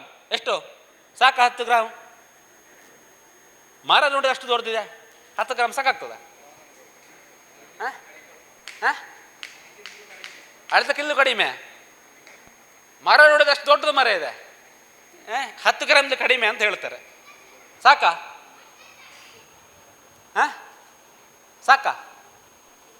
ಸಾಕಾಗ್ತದ? ಒಂದು 50 ಗ್ರಾಮ್ ಆದ್ರೂ ಬೇಡ. ನೀವು ತಿಳ್ಕೊಂಡಿದ್ರೆ ಸರಿಯಾಗಿ ತಿಳ್ಕೊಂಡಿದ್ದೀರಿ. ನೀವು ಸರಿಯಾಗಿ ತಿಳ್ಕೊಂಡಿದ್ದು. ಆದರೆ ಬಹಳಷ್ಟು ಕೃಷಿಕರು ಸರಿಯಾಗಿ ತಿಳ್ಕೊಳ್ಳಲಿಲ್ಲ, ನೀವು ಸರಿಯಾಗಿ ತಿಳ್ಕೊಂಡಿದ್ದೀರಿ. ಲಘು ಅಂತ ಹೇಳಿದ್ರೆ, ಸೂಕ್ಷ್ಮ ಅಂತ ಹೇಳಿದ್ರೆ ಬಹಳ ಸಣ್ಣದು ಒಂದು ಲೆಕ್ಕ. ಬಹಳ ಅವಶ್ಯಕವಾಗಿ ಬೇಕಾಗಿರುವಂತಹ ಪೋಷಕಾಂಶಗಳು, ಆದರೆ ಬಹಳ ಸಣ್ಣ ಪ್ರಮಾಣದಲ್ಲಿ ಬೇಕಾಗಿರುವಂತಹ ಪೋಷಕಾಂಶಗಳು. ಯಾವಾಗ ಸತು ಮತ್ತು ಬೋರನ್ನು ನಾವು ಹೆಚ್ಚಿನ ಪ್ರಮಾಣದಲ್ಲಿ ಬಳಕೆ ಮಾಡ್ತೀವೋ ಅದು ಮಣ್ಣಿಗೆ ವಿಷ ಆಗ್ತದೆ, ಮಣ್ಣಿಗೆ ನಂಜೆ ಆಗ್ತದೆ, ಅಥವಾ ಬೆಳೆಗೆ ನಂಜೆ ಆಗ್ತದೆ. ಹಾಗಾಗಿ ಹೆಚ್ಚಿನ ಪ್ರಮಾಣದಲ್ಲಿ ಯಾರು 25 ಗ್ರಾಮಿಂದ 50 ಗ್ರಾಮ್ ಎಲ್ಲ ಯಾರು ಬಳಕೆ ಮಾಡ್ತಾರೋ ಅಂತಹ ತೋಟಗಳಲ್ಲಿ ಸಾಮಾನ್ಯವಾಗಿ ಎಲೆಯ ಕೆಳಭಾಗದ ಮರದ ಕೆಳಭಾಗದ ಎಲೆಗಳು ಹಳದಿ ಆಗೋದನ್ನು ಕಾಣಬಹುದು. ಕಾಯಿ ಸರಿಯಾಗಿ ಸೆಟ್ಟಿಂಗ್ ಆಗುತ್ತಿಲ್ಲ, ಕಾಯಿ ಉದುರುವಂಥ ಸಮಸ್ಯೆಗಳನ್ನು ಕೂಡ ನೋಡ್ಬೋದು. ಕಾಯಿ ಕಟ್ಟಲಿಕ್ಕೆ ಅನುಕೂಲ, ಕಾಯಿಯ ಬೆಳವಣಿಗೆ ಅನುಕೂಲ ಯಾವುದು? ಲಘು ಪೋಷಕಾಂಶಗಳು. ಆದರೆ ಪ್ರಮಾಣಕ್ಕಿಂತ ಹೆಚ್ಚು ಕೊಟ್ಟಾಗ ಅವುಗಳು ನಂಜಾಗ್ತದೆ, ಅದು ತದ್ವಿರುದ್ಧವಾಗಿ ಕೆಲಸ ಮಾಡ್ತದೆ. ಹಾಗಾಗಿ ಲಘು ಪೋಷಕಾಂಶಗಳಂತಹ ಸತುವಿನ ಸಲ್ಫೇಟ್ ಮತ್ತು ಬೋರಾಕ್ಸ್ ಗೊಬ್ಬರಗಳನ್ನು ಬಹಳ ಸಣ್ಣ ಪ್ರಮಾಣದಲ್ಲಿ ಕೊಡಬೇಕು. ಅವರು ಹೇಳಿದಾಗೆ 10 ಗ್ರಾಮಿಗಿಂತಲೂ ಕಡಿಮೆ. ಸಾಮಾನ್ಯವಾಗಿ ಹೇಳಿದರೆ 5 ಗ್ರಾಮೇ ಸಾಕು. ಎಲ್ಲಿ 20 ಗ್ರಾಮ್ ಅಂತ ಹೇಳಿದರೆ ಯಾವ ಮರಗಳು ಕೊರತೆಯ ಲಕ್ಷಣವನ್ನು ತೋರಿಸ್ತವೆ ಅಂತಹ ಮರಗಳಿಗೆ ಮಾತ್ರ 20 ಗ್ರಾಮ್. ಸಾಮಾನ್ಯವಾಗಿ ಬೋರನ್ನ ಕೊರತೆಯ ಲಕ್ಷಣ ಏನು? ಬೋರನ್ ಕಡಿಮೆ ಎಂತ ಆಗ್ತದೆ? ಮರ ಎಂಥ ಲಕ್ಷಣ ತೋರಿಸ್ತದೆ? ವೆರಿ ಗುಡ್, ಕಾಯಿ ಹೊಡೆಯುವಂಥದ್ದು, ಹಣ್ಣುಡುಕ ಅಂತ ಹೇಳಿದ್ರೆ ಕಾಯಿ ಹೊಡೆಯುವಂಥದ್ದು. ಮತ್ತೆ ಎಲೆಯಲ್ಲಿ ಗಮನಿಸಿದರೆ ಏನಾಗ್ತದೆ ಅಂತ ಹೇಳಿ, ಸಾಮಾನ್ಯವಾಗಿ ಸಣ್ಣ ಪ್ರಾಯದ ಸಸಿಗಳಿಗೆ ಕಾಣಬಹುದು. ಬೋರಾನ್ ಕಡಿಮೆ ಆದರೆ ಬಣ್ಣದಲ್ಲಿ ವ್ಯತ್ಯಾಸ ಆಗೋದಿಲ್ಲ, ಆದರೆ ಅದರ ರಚನೆಯಲ್ಲಿ ವ್ಯತ್ಯಾಸಗಳಾಗ್ತವೆ. ನೋಡಿದ್ದೀರಾ? ಶಿಂಕ್ ಆಗುವಂಥದ್ದಂತಲ್ಲ, ಸುಕ್ಕು ಕಟ್ಟುವಂಥದ್ದು. ಎಲೆಯ ಗರಿಗಳೇನಿವೆ ಅವುಗಳಲ್ಲಿ ಸುಕ್ಕು ಕಟ್ತವೆ, ಕರೆಕ್ಟಾಗಿ ನಿಮ್ಗೆ ಓಪನ್ ಆಗೋದಿಲ್ಲ. ಅದು ಕೂಡ ಬೋರಾನ್ ಕೊರತೆಯ ಲಕ್ಷಣ. ಸುಕ್ಕು ಕಟ್ಟುವಂಥದ್ದು, ಒಂದಕ್ಕೊಂದು ಹೀಗೆ ಕ್ಲೋಸ್ ಆಗಿರುವಂಥದ್ದು. ಅಂದರೆ ನಿಮಗೆ ಗರಿಗಳು ನಿಮಗೆ ಓಪನ್ ಆಗಬೇಕು, ಹೀಗೆ ಅದರ ಗರಿಗಳೇನಿವೆ ಓಪನ್ ಆಗಬೇಕು. ಬೋರಾನ್ ಕೊರತೆ ಓಪನ್ ಆಗೋದು, ಅದು ಹೀಗೆ ನಿಲ್ತದೆ. ಮತ್ತು ಅದರ ತುದಿಗಳಲ್ಲಿ ನಿಮಗೆ ಒಂಥರ ಸುಕ್ಕಾಗಿದೆ. ಎಲ್ಲ ಬೋರಾನ್ ಕೊರತೆಯ ಲಕ್ಷಣಗಳು. ಇತ್ತೀಚಿನ ನಮ್ಮ ಸಂಶೋಧನೆ ಹೇಳ್ತದೆ, ಯಾವ ತೋಟಗಳಲ್ಲಿ ನಿಮಗೆ ಯಾವ ಮರಗಳಲ್ಲಿ ನಿಮಗೆ ಬೋರಾನ್ ಕೊರತೆಯೋ ಅಂತಹ ಮರಗಳಲ್ಲಿ ನಿಮಗೆ ರೋಗ ಬರುವಂಥ ಸಾಧ್ಯತೆಗಳು ಹೆಚ್ಚು. ಅದರಲ್ಲಿ ಬಹಳ ಮುಖ್ಯವಾಗಿ ಸುಳಿಕೊಳ್ಳೋ ರೋಗ ಬರುವ ಸಾಧ್ಯತೆ ಹೆಚ್ಚು ಅಂತ ಹೇಳ್ತದೆ. ಯಾವ ಮರಗಳಲ್ಲಿ ಬೋರಾನ್ ಕೊರತೆ ಕಾಣ್ತದೋ ಅಂತಹ ಮರಗಳಲ್ಲಿ ನಿಮಗೆ ಸುಳಿಕೊಳ್ಳೋ ರೋಗ ಬರುವಂಥದ್ದು ಸಂಭವಗಳು ಹೆಚ್ಚು. ಯಾಕಂತ ಹೇಳಿದರೆ ಸುಳಿಯ ಬೆಳವಣಿಗೆಗೆ, ತಿರಿಯ ಬೆಳವಣಿಗೆಗೆ ಬಹಳ ಮುಖ್ಯವಾಗಿ ನಿಮಗೆ ಬೋರಾನ್ ಬೇಕು. ಯಾವಾಗ ನಿಮಗೆ ಅದರ ಬೆಳವಣಿಗೆ ಸರಿಯಾಗಿ ಆಗೋದಿಲ್ವೋ ಅಲ್ಲಿ ಗ್ಯಾಪ್ ಬರ್ತದೆ, ಗ್ಯಾಪಲ್ಲಿ ನೀರು ಸೇರಿಕೊಳ್ಳುತ್ತದೆ, ಅಲ್ಲಿ ನಿಮಗೆ ಸುಳಿಕೊಳ್ಳೋ ರೋಗ ಬರ್ತದೆ. ಹಾಗಾಗಿ ನಮ್ಮ ಸಂಶೋಧನೆ ಹೇಳ್ತದೆ 60% ನಮಗೆ ಬೋರಾನ್ ಸುಳಿ ರೋಗ ಇರುವಂಥ ಮರಗಳಲ್ಲಿ ನಾವು ಬೋರಾನ್ ಕೊರತೆಯನ್ನು ಕಂಡಿದ್ದೇವೆ. ಹಾಗಾಗಿ ಸುಳಿಕೊಳ್ಳೋ ರೋಗಕ್ಕೆ ಪೂರಕವಾಗಿ ಬೋರಾನ್ ಕೊರತೆ ಕೆಲಸ ಮಾಡ್ತದೆ ಅನ್ನೋದನ್ನು ನಾವು ತಿಳ್ಕೊಳ್ಬೇಕು. ಹಾಗಾಗಿ ಲಘು ಪೋಷಕಾಂಶಗಳು ಅಡಿಕೆ ಮರಕ್ಕೆ ಬಹಳ ಮುಖ್ಯ. ಇತ್ತೀಚಿನ ದಿನಗಳಲ್ಲಿ ಇದರ ಕೊರತೆ ನಮ್ಮ ಮಣ್ಣಿನಲ್ಲಿ ಬಹಳಷ್ಟು ಕಾಣ್ತಾ ಇದೆ. ಆದರೆ ಬಳಕೆ ಮಾಡಬೇಕಾದ ಪ್ರಮಾಣ ಬಹಳ ಬಹಳ ಕಡಿಮೆ, ಕೇವಲ 5 ಗ್ರಾಮ್. 5 ಗ್ರಾಮ್ ಅಂತ ಹೇಳುವಾಗ ಹೇಗೆ ಹಾಕಬೇಕು? ಏತ್ ಪಾಡ್ನ ಅಂತ ನಮಗೆ ಡೌಟ್ ಬರೋದು. ಅದೇ ಈತ ಪಾಡ್ನ ಏತ್ ಗ್ರಾಮ ಒಂದು ಆವಾಗ ಸೋಲುವಂಥದ್ದು ನಾವು ಇಲ್ಲೇ ಕೆಲಸದವ್ರು ಹೇಳ್ತೇವೆ ಎಂದು ಚೂರು ಪಾಡ್ಲೆ ಅಂತ ಹೇಳ್ತಾರೆ. ಚೂರು ಪಾಡ್ಲೆ ಅಂತ ನಾವು ಹೇಳೋಗ್ತೇವೆ. ಅವ್ರು ನೋಡಿ ಇಷ್ಟಿಷ್ಟ ಆಗ್ತಾರೆ. ಕೈ ಹೋದಾಗ ದೊಡ್ಡದಾಗ್ತಾ ಹೋಗೋದು, ಸಣ್ಣದಾಗ್ತದೆ ಕೈ ಸಣ್ಣದಾಗೋದಿಲ್ಲ, ಕೈ ದೊಡ್ಡದಾಗ್ತಾ ಹೋಗೋದು. ಹಾಗಾಗಿ ಬೀಳುವಂಥ ಪ್ರಮಾಣ ಫಸ್ಟಿಗೆ 10 ಗ್ರಾಮ್ ಆಗ್ತದೆ, ಮತ್ತು 15 ಗ್ರಾಮ್ ನೆಕ್ಸ್ಟ್ ಮರಕ್ಕೆ 20 ಗ್ರಾಮ್ಗಳಾಗ್ತವೆ. ಹಾಗಾಗಿ ಕೈ ಎಳತೆ ಲಘು ಪೋಷಕಾಂಶಗಳಿಗೆ ಸರಿಯಾದ ಅಳತೆ ಅಲ್ಲ. ಅದರ ಬದಲಾಗಿ ಏನು ಮಾಡ್ಬೋದು ಅಂತ ಹೇಳಿದರೆ, ಅರ್ಧ ಲೀಟರ್ ಮುಚ್ಚಳದ ಬಾಟಲಿಯ ಮುಚ್ಚಳದಲ್ಲಿ ಲೆವೆಲ್ಗೆ 1 ಮುಚ್ಚಳ ಹಾಕಿದರೂ ಸಾಕು. ಅರ್ಧ ಲೀಟರ್ ಬಾಟಲ್ ಮುಚ್ಚಳನ್ನ 1 ಮುಚ್ಚಳ ಲೆವೆಲ್ಗೆ ಹಾಕಿದರೂ ಸಾಕು. ಅದಕ್ಕಿಂತ ಹೆಚ್ಚು ಪ್ರಮಾಣದಲ್ಲಿ ಅಡಿಕೆ ಮರಕ್ಕೆ ಬೇಡ. ಯಾವ ಮರಗಳಲ್ಲಿ ಕೊರತೆ ಕಾಣ್ತದೋ ಅಂತಹ ಮರಗಳಿಗೆ ಮಾತ್ರ ಇದರಲ್ಲಿ 3 ಮುಚ್ಚಳ, ಉಳಿದ ಎಲ್ಲ ಮರಗಳಿಗೆ 1 ಮುಚ್ಚಳ ಲೆವೆಲಿಗೆ. ಕುತ್ತಾದರೆ ಮತ್ತೆ ವಾಪಸ್ ನಿಮಗೆ 15 ಗ್ರಾಮ್ ಆಗ್ತದೆ. ಕೇವಲ 5ರಿಂದ 7-7.5 ಗ್ರಾಮ್ ಮಾತ್ರ ಅಡಿಕೆ ಮರಕ್ಕೆ ಸಾಕಾಗ್ತದೆ. ಮರದ ಬೇಡಿಕೆಯನ್ನು ನೀವು ಕೊಡಿದ್ರೆ ಆಶ್ಚರ್ಯ ಆಗಬಹುದು. ಮರ ಹೀರ್ಕೊಳ್ಳುವಂಥದ್ದು 3/4 ಗ್ರಾಮ್ ಮಾತ್ರ. ಜಿಂಕನ್ನು 3/4 ಗ್ರಾಮ್, ಬೋರನ್ 3/4 ಗ್ರಾಮ್, ಅದು ಕೂಡ ನಿಮಗೆ 3 kg 3.5 kg ಫಲ ಕೊಡುವಂಥದ್ದು. ಕಡಿಮೆ ಫಲ ಕೊಡುವಂಥ ಮರಗಳು ಹೀರ್ಕೊಳ್ಳುವಂಥ 1/2 ಗ್ರಾಮ್ ಮಾತ್ರ. ಹಾಗಾಗಿ ಮರಕ್ಕೆ ಎಷ್ಟು ಬೇಕು ಅಂತ ಕೇಳಿದರೆ 1/2 ಗ್ರಾಮಿಂದ 3/4 ಗ್ರಾಮ್ ಮಾತ್ರ. ಅದನ್ನು ಗೊಬ್ಬರದ ರೂಪದಲ್ಲಿ ಕೊಡುವಾಗ ನಿಮಗೊಂದು 5 ಗ್ರಾಮ್ ಬೇಕಾಗ್ತದೆ, ಆಯಿತಾ? ಹಾಗಾಗಿ ಹೆಚ್ಚಿನ ಪ್ರಮಾಣದಲ್ಲಿ ಮರಕ್ಕೆ ಲಘು ಪೋಷಕಾಂಶಗಳು ಬೇಡ. ಕೊಟ್ಟರೆ ಅದರಿಂದ ನಿಮಗೆ ಪ್ರಯೋಜನಕ್ಕಿಂತ ತೊಂದರೆಯೇ ಹೆಚ್ಚು. ಹಾಗಾಗಿ ರೋಗ ನಿರೋಧಕತೆಯನ್ನು ಹೆಚ್ಚು ಮಾಡುವಲ್ಲಿ NPK ಗೊಬ್ಬರಗಳ ಜೊತೆಗೆ ಲಘು ಪೋಷಕಾಂಶಗಳ ಪಾತ್ರವೂ ದೊಡ್ಡದು. ಆದರೆ ಬಳಕೆ ಸಣ್ಣ ಪ್ರಮಾಣದಲ್ಲಿ ಮಾಡಬೇಕನ್ನುವಂಥದ್ದು ನಾವು ತಿಳ್ಕೊಳ್ಬೇಕಂತ ವಿಚಾರ. ಆ ಮುಚ್ಚಳದ ಒಂದು ಮುಚ್ಚಳ ಇನ್ನೂ ಸರಳವಾಗಿ ನಾವು ಹೇಳಬೇಕಂತ ಹೇಳಿದ್ರೆ, ಎಲ್ಲೆಲ್ಲಿ ಕೃಷಿಕರಿಗೆ ಸಣ್ಣ ತೋಟಗಳಿವೆ, ಸಣ್ಣ ಕೃಷಿಕರಿಗೆ ಒಂದು ಸರಳ ವಿಧಾನ ಅಂತ ಹೇಳಿದ್ರೆ 1 kg zinc sulphate, 1 kg borax, ಇದನ್ನು 200 ಲೀಟರ್ ನೀರಿನಲ್ಲಿ ಕರಗಿಸಿ ಪ್ರತಿ ಮರಕ್ಕೆ 1 ಲೀಟರ್ ಹಾಕಿದರೆ ಅದಕ್ಕೆ ಬೇಕಾದಂತಹ ಲಘು ಪೋಷಕಾಂಶವನ್ನು ಕೊಡಲಿಕ್ಕೆ ಸಾಧ್ಯ ಉಂಟು. 1 kg zinc sulphate, 1 kg borax, 200 litre ನೀರು ಕರಗಿಸಿ ಪ್ರತಿ ಮರಕ್ಕೆ 1 ಲೀಟರ್ ಥರ ಹಾಕಿಕೊಂಡು ಹೋದರೆ ಆ ಮರಕ್ಕೆ ಬೇಕಾದ 1 ವರ್ಷದ ಬೇಕಾದ ಲಘು ಪೋಷಕಾಂಶವನ್ನು ಸಮರ್ಪಕವಾಗಿ ಅಳತೆಗೆ ತಕ್ಕ ಹಾಗೆ ಕೊಡಲಿಕ್ಕೆ ಸಾಧ್ಯತೆ ಇದೆ. ಕೊಡುವಂಥ ಸಮಯ ಯಾವಾಗ ಕೇಳಿದರೆ ಡಿಸೆಂಬರ್, ಜನವರಿ. ಫಸ್ಟಿಗೆ ನಾವು ನೀರು ಕೊಟ್ಟರೆ 2 ನೀರಾದ ನಂತರ 3ನೇ ನೀರಿನ ಸಮಯದಲ್ಲಿ ನಾವು ಅದನ್ನು ಕೊಡ್ಬೋದು. ಸ್ಪ್ರಿಂಕ್ಲರ್ ಹಾಕಿದ್ರು, ಡ್ರಿಪ್ ಹಾಕಿದ್ರು, ಹೇಗೂ ಕೊಡ್ಬೋದು. ನಾವು ಒಮ್ಮೆ ನೀರು ಹಾಕಿದರೆ 2 ನೀರಿನ ನಂತರ 3ನೇ ಸಲ ನೀರು ಕೊಡ್ತೇವಲ್ಲ, ಆ ಟೈಮಲ್ಲಿ ಹಾಕಿದರೆ ಮಣ್ಣು ತೇವಾಗಿರ್ತದೆ. ಆ ಸಮಯದಲ್ಲಿ ಗೊಬ್ಬರ ಕೊಟ್ಟರೆ ಮರ ಹೀಳಿಕೊಳ್ಳೋ ಪ್ರಮಾಣ ಕೂಡ ಹೆಚ್ಚು. ಮಳೆಗಾಲದ ಟೈಮಲ್ಲಿ ಕೊಡ್ಬೋದಾ ಕೇಳಿದರೆ, ಮೇ ಜೂನಲ್ಲಿ ಕೊಡ್ಬೋದಾ ಕೇಳಿದರೆ ಅದರ ಪ್ರಯೋಜನ ಕಡಿಮೆ. ಯಾಕೆ ಕಡಿಮೆ ಅಂತ ಹೇಳಿದರೆ, ಮರ ಬೇರೆ ಬೇರೆ ರೂಪದಲ್ಲಿ ಪೋಷಕಾಂಶಗಳನ್ನು ಹೀರ್ಕೊಳ್ತದೆ, ಹೀರ್ಕೊಳ್ತದೆ. ಬೋರಾನ್ ಮರ ಹೀರ್ಕೊಳ್ಳೋದು ಹೇಗೆ ಅಂತ ಹೇಳಿದ್ರೆ, ಅದು ಬಾಷ್ಪೀಕರಣಕ್ಕೆ ಹೊಂದಿಕೊಂಡು, ಬಾಷ್ಪೀಕರಣ ಅಂತ ಹೇಳಿದ್ರೆ ಮರದಿಂದ ನೀರು ಹೊರಗೆ ಹೋಗ್ತಾ ಇರ್ತದೆ. ಆ ಹೊರಗೆ ಹೋಗುವ ರೂಪದಲ್ಲಿ ಮರ ನೀರನ್ನು ಹೀರ್ಕೊಳ್ತಾ ಇರ್ತದೆ. ಆ ನೀರಿನೊಂದಿಗೆ ಬೋರನ್ ಹೋಗುವಂಥದ್ದು. ನೀರು ಪೋಷಕಾಂಶ ಬೋರನ್ ಹೇಗೆ ಹೋಗ್ತದೆ ಅಂತ ಹೇಳಿದ್ರೆ, ಅದು ಹೀರಿಕೊಳ್ಳುವಂತಹ ನೀರಿನೊಂದಿಗೆ. ಮಳೆಗಾಲದಲ್ಲಿ ಮರ ನೀರನ್ನು ಹೀರ್ಕೊಳ್ಳೋ ಪ್ರಮಾಣ ತುಂಬ ಕಡಿಮೆ. ಹಾಗಾಗಿ ಮಳೆಗಾಲದಲ್ಲಿ ಬೋರನ್ನು ನೀವು ಕೊಟ್ಟರೆ ಅದರ ಪ್ರಯೋಜನ ಇಲ್ಲ, ಮಣ್ಣಿಗೆ ಅಂಟುಕೊಳ್ಳೋದಿಲ್ಲ. ಮಣ್ಣಲ್ಲಿ ತುಂಬ ಚಲಿಸುವಂತಹ ಒಂದು ಪೋಷಕಾಂಶ ಬಹಳ ಬೇಗನೆ ಅದು ನೀರಿಗೆ ಕೊಚ್ಚಿಕೊಂಡು ಹೋಗ್ತದೆ. ಹಾಗಾಗಿ ಡಿಸೆಂಬರ್, ಜನವರಿ ಸರಿಯಾದ ಸಮಯ. ಅದೇ ಸಮಯದಲ್ಲಿ ಹಿಂಗಾರ ಬಿಡ್ತದೆ, ಕಾಯಿ ಕಟ್ತದೆ, ಕಾಯಿಯ ಬೆಳವಣಿಗೆಯೂ ಆಗ್ತದೆ. ಈ ಸಮಯದಲ್ಲಿ ನಾವು ಲಘು ಪೋಷಕಾಂಶಗಳನ್ನು ಕೊಟ್ಟಾಗ, ಪೊಟ್ಯಾಷನ್ನು ಕೊಟ್ಟಾಗ ಅವುಗಳ ಪ್ರಯೋಜನವು ಬೆಳೆಯಲ್ಲಿ ಹೆಚ್ಚು. ಹಾಗೆ ನಿರ್ವಹಣೆ, ಹುಳಿ ಮಣ್ಣಲ್ಲಿ ಸುಣ್ಣವನ್ನು ಕೊಡುವಂಥದ್ದು, ಸಮತೋಲಿತವಾಗಿ ಪೋಷಕಾಂಶ ಕೊಡುವಂಥದ್ದು, ಎಲ್ಲೆಲ್ಲಿ ಲಘು ಪೋಷಕಗಳ ಅವಶ್ಯಕತೆ ಅಲ್ಲಿ ಬೋರಾನ್ ಮತ್ತು ಜಿಂಕನ್ನು ಕೊಡುವಂಥದ್ದು, ಈ 4 ಬಹಳ ಪ್ರಮುಖವಾದ ವಿಚಾರಗಳು. ಇನ್ನೊಂದು ಲಘು ಪೋಷಕಾಂಶಕ್ಕೆ ಸೇರಿಕೊಂಡು ಮಾರುಕಟ್ಟೆಯಲ್ಲಿ ಬೇರೆ ಬೇರೆ ಲಘು ಪೋಷಕಾಂಶ ಮಿಶ್ರಣ ಸಿಗ್ತದೆ. ಸಂಯುಕ್ತ ಗೊಬ್ಬರಗಳು 15, 15, 15, 10, 26, 26 ಸಿಕ್ಕ ಹಾಗೆ ಲಘು ಪೋಷಕಾಂಶಗಳು ಬೇರೆ ಬೇರೆ ಮಿಕ್ಸರ್ಗಳು ಸಿಗ್ತದೆ. ಬಳಕೆ ಯೋಗ್ಯವೋ ಸೂಕ್ತವೋ ಕೇಳಿದರೆ ಅಡಿಕೆ ಬೆಳೆಗೆ ಮಾಡಿದಂಥದ್ದಲ್ಲ. ಅದರಲ್ಲಿ ಕಬ್ಬಿಣದ ಅಂಶ ಇರ್ತದೆ, ಮ್ಯಾಂಗನೀಸ್ ಅಂಶ ಇರ್ತದೆ, ತಾಮ್ರದ ಅಂಶ ಇರ್ತದೆ, ಜಿಂಕು ಇರ್ತದೆ, ಬೋರಾನ್ ಇರ್ತದೆ. 5 ಅಂಶಗಳು ಇರ್ತವೆ. ನಮ್ಮ ಮಣ್ಣಿಗೆ ಅವುಗಳು ಬೇಕಾ ಕೇಳಿದರೆ, ನಮ್ಮ ಮಣ್ಣಿನಲ್ಲಿ ತಾಮ್ರದ ಅಂಶ ಹೆಚ್ಚಿದೆ, ನಮ್ಮ ಮಣ್ಣಿನಲ್ಲಿ ಕಬ್ಬಿಣದ ಅಂಶ ಹೆಚ್ಚಿದೆ, ನಮ್ಮ ಮಣ್ಣಿನಲ್ಲಿ ಮ್ಯಾಂಗನೀಸ್ ಅಂಶ ಹೆಚ್ಚಿದೆ. ಹೆಚ್ಚಿರುವಾಗ ವಾಪಸ್ ಹಾಕಬೇಕನ್ನೋದು ಪ್ರಶ್ನೆ. ಹಾಗಾಗಿ ಅವುಗಳು ನಮಗೆ ಸರಿಯಾದ ಅಥವಾ ಸೂಕ್ತವಾದಂತಹ ಮಿಶ್ರಣಗಳಲ್ಲ. ಮತ್ತು ಅಡಿಕೆ ಮರ ಬೇಕಾದ ರೂಪದಲ್ಲೂ ಇಲ್ಲ. ಜಿಂಕ ಅಂಶ 3% ಇರ್ತದೆ, ಬೋರಾನ್ ಅಂಶ 0.5% ಇರ್ತದೆ. ಮರ ಹೀರ್ಕೊಳ್ಳುವಂಥದ್ದು ಸಮ ಪ್ರಮಾಣದಲ್ಲಿ.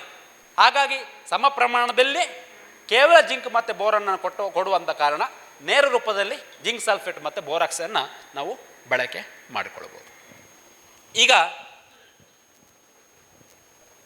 ಅದರೊಂದಿಗೆ ತುಂಬ ಕೃಷಿಕರು ನಮ್ಮಲ್ಲಿ ಬಂದು ಕೇಳುವಂಥದ್ದು, ಈ ಸಾವಯವ ಗೊಬ್ಬರಗಳ ದರ ತುಂಬ ಹೆಚ್ಚಾಗಿದೆ, ಅದನ್ನು ಕೊಡದೆ ಹಾಗೆ ಬರೀ ಈಟ್ ಹಾಕಿ ಕೃಷಿ ಮಾಡ್ಬೋದು ಅಂತ ಕೇಳ್ತಾರೆ. ಕೃಷಿ ಮಾಡ್ಬೋದು, ಯಾಕಂದರೆ ಅದರಲ್ಲಿ ಈಟಿರುವಂಥ, ಇದರಲ್ಲೂ ಈಟಿರುವಂಥದ್ದು. ಆದರೆ ದೀರ್ಘಕಾಲದಲ್ಲಿ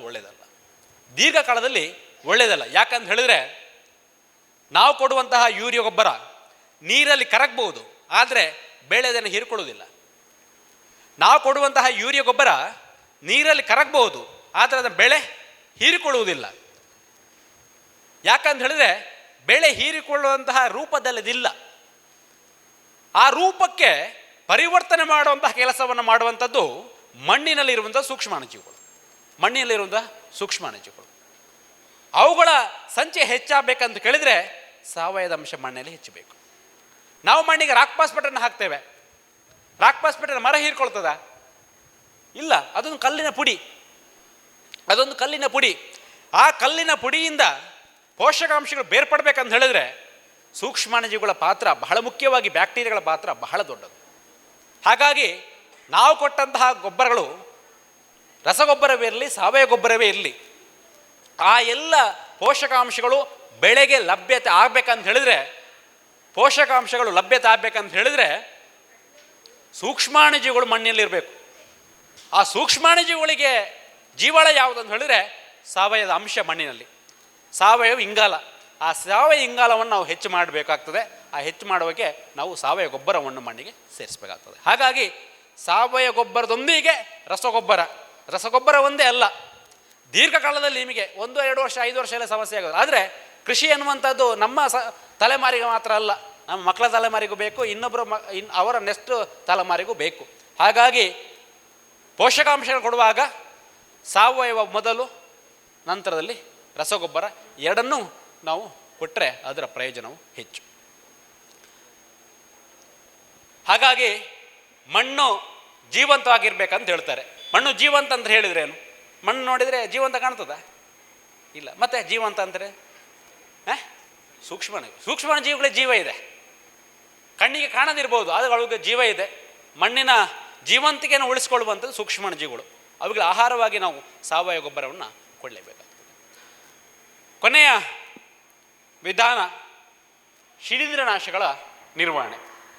ಯಾಕೆ ಇದು ಬೇಕು ಅಂತ ಕೇಳಿದರೆ, ತುಂಬ ತೋಟಗಳೇ ನಾವು ಗಮನಿಸಿರುವಂಥದ್ದು, ಎಲ್ಲ ಕೃಷಿ ಕ್ರಮಗಳನ್ನು ಸರಿಯಾಗಿ ಮಾಡಿದರೂ ಸಹ ಕೆಲವೊಂದು ಹಂತಗಳೇ ನಮಗೆ ಈ ಸಿಂಪಡಣೆಗಳು ಬೇಕಾಗ್ತದೆ. ಹೇಗೆ ನಮ್ಮ ಆಹಾರ ಕ್ರಮಗಳು ಸರಿಯಾಗಿದ್ದರೂ ಕೂಡ ರೋಗ ರುಜಿನಗಳು ಒಮ್ಮೊಮ್ಮೆ ಬರುವಂಥದ್ದು ಇದೆ. ಬರುವಂತಹ ಪ್ರಮೇಯಗಳು ಕಡಿಮೆ ಇರ್ಬೋದು, ಅದು ಬಾರದಿರುವಂಥದ್ದು ಅಂತ ಇಲ್ಲ. 10 ಸಲ ಬರುವಲ್ಲಿ 2 ಸಲ ಬರ್ಬೋದು. ಆಗ 2 ಸಲ ಬಾದ ನಮ್ಮ ಮದ್ದು ತಗೊಳ್ಳೇಬೇಕಾಗ್ತದೆ. ಹಾಗಾಗಿ ಕೆಲವೊಂದು ಅನಿವಾರ್ಯ ಸಂದರ್ಭದಲ್ಲಿ ಶಿಲೀಂಧ್ರನಾಶಗಳನ್ನು ನಾವು ಬಳಕೆ ಮಾಡಬೇಕಾಗ್ತದೆ. ಆದರೆ ಈ ಎಲೆ ಚುಕ್ಕು ರೋಗ ಅನ್ನುವಂಥ ಹೇಗೆ ಅಂತ ಹೇಳಿದ್ರೆ, ಗಾಳಿಯಲ್ಲಿ ಬಹಳ ವೇಗವಾಗಿ ಹರಡುತ್ತದೆ. ಗಾಳಿಯೊಂದೇ ಅದು ಸೋಂಕು ಹೋಗುವಂಥದ್ದು. ಹಾಗಾಗಿ ಅವರು ನಿರ್ವಹಣೆ ಮಾಡಿಕೊಂಡ್ರೆ, ಸಿಂಪಡಣೆ ಮಾಡಿಕೊಂಡ್ರೆ, ನಾನು ಪಕ್ಕದಲ್ಲಿ ಸುಮ್ಮನಾಗಿದೆ ನಾ ಇಂಕ ಲಾಪಜಿ ಅಂತ ಹೇಳಿದ್ರೆ ಆಗುವುದಿಲ್ಲ. ಇದು ಆದಷ್ಟು ಆ ಪ್ರದೇಶದಲ್ಲಿ ಇರುವವರೆಲ್ಲ ಅಕ್ಕಪಕ್ಕದಲ್ಲೆಲ್ಲ ಸೇರಿಕೊಂಡು ಮಾಡಬೇಕಾದೊಂದು ವಿಧಾನ. ಯಾಕಂತ ಹೇಳಿದ್ರೆ ಈ ಶಿಲೀಂಧ್ರನಾಶಗಳು ಏನಂತ ಹೇಳಿದ್ರೆ ವರ್ಷ ಪೂರ್ತಿ ನಿಮಗೆ ಕಂಟ್ರೋಲನ್ನು ಕೊಡುವುದಿಲ್ಲ. ಪ್ಯಾರಾಸಿಟಮಾಲ್ ತಗೊಂಡ್ರೆ ವರ್ಷ ಪೂರ್ತಿ ನಿಮಗೆ ತಲೆನೋವು ಬರದಿರ್ತದ, ಜ್ವರ ಬರದಿರ್ತದ? ಇಲ್ಲ. ಅವೆಲ್ಲ ತಾತ್ಕಾಲಿಕವಾಗಿ ನಿಯಂತ್ರಣ ಕ್ರಮಗಳಷ್ಟೇ. ಹಾಗೆ ಶಿಲೀಂಧ್ರನಾಶಕವು ಹಾಗೆ, ಅದೊಂದು ತಾತ್ಕಾಲಿಕ ನಿರ್ವಹಣಾ ಕ್ರಮ. ಹಾಗಾಗಿ ಸೋಂಕು ಇದ್ದಲ್ಲಿ ರೋಗ ಇರ್ತದೆ. ಸೋಂಕನ್ನು ಕಡಿಮೆ ಮಾಡಬೇಕಂತ ಹೇಳಿದ್ರೆ ಸುತ್ತಮುತ್ತಲಿನವರೆಲ್ಲರೂ ಸೇರಿಕೊಂಡು ಕೃಷಿ ಕ್ರಮಗಳನ್ನು ಸುಧಾರಣೆ ಮಾಡಬೇಕು ಮೊದಲಿಗೆ. ಎರಡನೇದು ಶಿಲೀಂಧ್ರನಾಶಕಗಳನ್ನು ಸಿಂಪಡಣೆ ಮಾಡಬೇಕಾಗ್ತದೆ. ಅದರಲ್ಲಿ ನಾವು ಕೆಲಸವನ್ನು ಕೂಡ ಪ್ರಯೋಗಗಳನ್ನು ಮಾಡಿದ್ದೇವೆ. 2-3 ಕೆಮಿಕಲ್ಗಳು ಹೆಚ್ಚಿನ ಪ್ರಯೋಜನವನ್ನು ಕೊಟ್ಟಿದೆ. ಮೊದಲನೇದು ಪ್ರೊಪಿಕೋನಜಾಲ್ ಅಂಥೇಳಿ. ಪ್ರೊಪಿಕೋನಜಾಲ್ 1 ml 1 ಲೀಟರ್ ನೀರಿಗೆ, ಅಥವಾ ಟೆಬುಕೋನಜಾಲ್ ಅಂತ ಬರ್ತದೆ. ಟೆಬುಕೋನಜಾಲ್ ಅದು 1 ml 1 ಲೀಟರ್ ನೀರಿಗೆ. ತುಂಬ ಕಡಿಮೆ ಪ್ರಮಾಣದಲ್ಲಿ ರೋಗ ಇದ್ದರೆ, ಅದರ ತೀವ್ರತೆ ಕಡಿಮೆ ಇದ್ದರೆ ಹೆಕ್ಸಾಕೋನಜಾಲ್ ಅಂತ ಸಿಗ್ತದೆ, ಕಾಂಟ್ರಫ್ ಅಂತ ಸಿಗ್ತದೆ, ಹೆಕ್ಸಾಕೋನಜಾಲ್ ಅದು 1 ml 1 ಲೀಟರ್ ನೀರಿಗೆ. ಈ 3 ಶಿಲೀಂಧ್ರನಾಶಗಳನ್ನು ನಾವು ಬಳಕೆ ಮಾಡ್ಬೋದು. ಆದರೆ ಅದರ ನಂತರ ಇನ್ನೊಂದು ಸಿಂಪಡಣೆ ಮಾಡಬೇಕಂತ ಸಂದರ್ಭದಲ್ಲಿ ಬದಲಾವಣೆ ಮಾಡ್ಕೊಳ್ಬೇಕು. ಅಂದರೆ ಒಂದೇ ಕೆಮಿಕಲ್ನ ಹೆಚ್ಚು ಬಳಕೆ ಮಾಡುವಾಗೇ ಇಲ್ಲ. ಯಾಕೆ ಇವೆಲ್ಲ ಅಂತರ್ವ್ಯಾಪಿ ಶಿಲೀಂಧ್ರನಾಶಗಳು ಬಹಳ ಬೇಗನೆ ರೆಸಿಸ್ಟೆಂಟ್ ಡೆವಲಪ್ ಮಾಡ್ಕೊಳ್ತವೆ. ಹಾಗಾಗಿ ಎರಡನೇ ಸಿಂಪಡಣೆ ಮಾಡುವಾಗ ಕೆಮಿಕಲ್ ನಾವು ಚೇಂಜ್ ಮಾಡಬೇಕು. ಒಮ್ಮೆ ಪ್ರೊಪಿಕೋನಜಾಲ್ ಕೊಟ್ಟರೆ 2ನೇ ಸಲ ಟೆಬುಕೋನಜಾಲ್ ಕೊಡಬೇಕು, ಅದು 2ನೇ ಸಲ ಸಾಫ್ ಅಂತ ಕೊಡಬೇಕು, ಅಥವಾ ಪ್ರೊಪಿನೆಬ್ ಅಂತ ಕೊಡಬೇಕು. ಇವೆಲ್ಲ ಶಿಫಾರಸು ಮಾಡಿರುವಂತಹ ಶಿಲೀಂಧ್ರನಾಶಕಗಳು. ಶಿಲೀಂಧ್ರನಾಶ ಬಳಕೆ ಮಾಡುವಾಗ ನಾವು ಬದಲಾವಣೆಯನ್ನು ಮಾಡ್ತಾ ಇರಬೇಕು. ಪ್ರಮಾಣವನ್ನು ಹೆಚ್ಚು ಮಾಡೋದಲ್ಲ, ಪ್ರಮಾಣದಲ್ಲಿ ನಾವು ಕೊಡಬೇಕು. 1 ml, ಸಾಫ್ ಆದರೆ 2 ಗ್ರಾಮನ್ನು ಕೊಡುವಂಥದ್ದು. ಈ ಸಮಯದಲ್ಲಿ ನಾವು ಸಿಂಪಡಣೆ ಮಾಡುವ ಸಂದರ್ಭದಲ್ಲಿ ಎಲೆಗೆ ಕೊಡುವಾಗ ಸಿಂಗಾರಕ್ಕೂ ಕೊಡ್ಬೋದು. ಯಾಕಂತ ಹೇಳಿದರೆ ಎರಡಕ್ಕೂ ಬರುವಂಥ ಶಿಲೀಂಧ್ರ ಒಂದೇ, ಅದರಲ್ಲಿ ಉಪಜಾತಿಗಳು ಬೇರೆ ಇರ್ಬೋದು.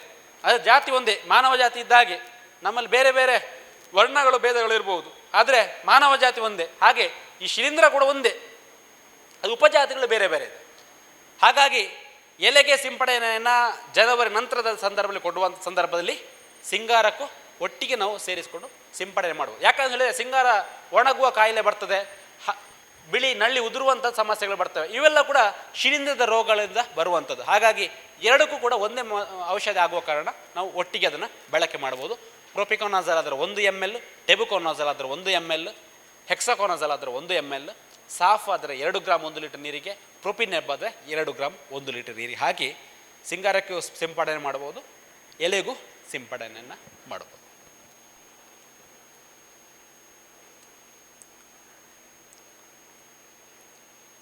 ಈ ಶಿಲೀಂಧ್ರನಾಶಗಳನ್ನು ಎಲ್ಲೆಲ್ಲಿ ನಮಗೆ ಪಕ್ಕದ ತೋಟದವರಿಗೆ ರೋಗ ಹೊಡಿದೆ ಅಂತ ಹೇಳುವಾಗ ನಾನು ಮೊದಲೇ ತಂದು ಸಿಂಪಡಣೆ ಮಾಡೋದಲ್ಲ.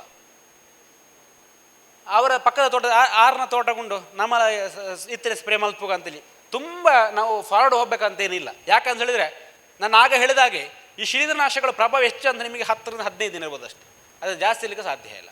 ಹಾಗಾಗಿ 15 ದಿನಕ್ಕೆ ಮಾತ್ರ ಅದು ವಾಯ್ದ.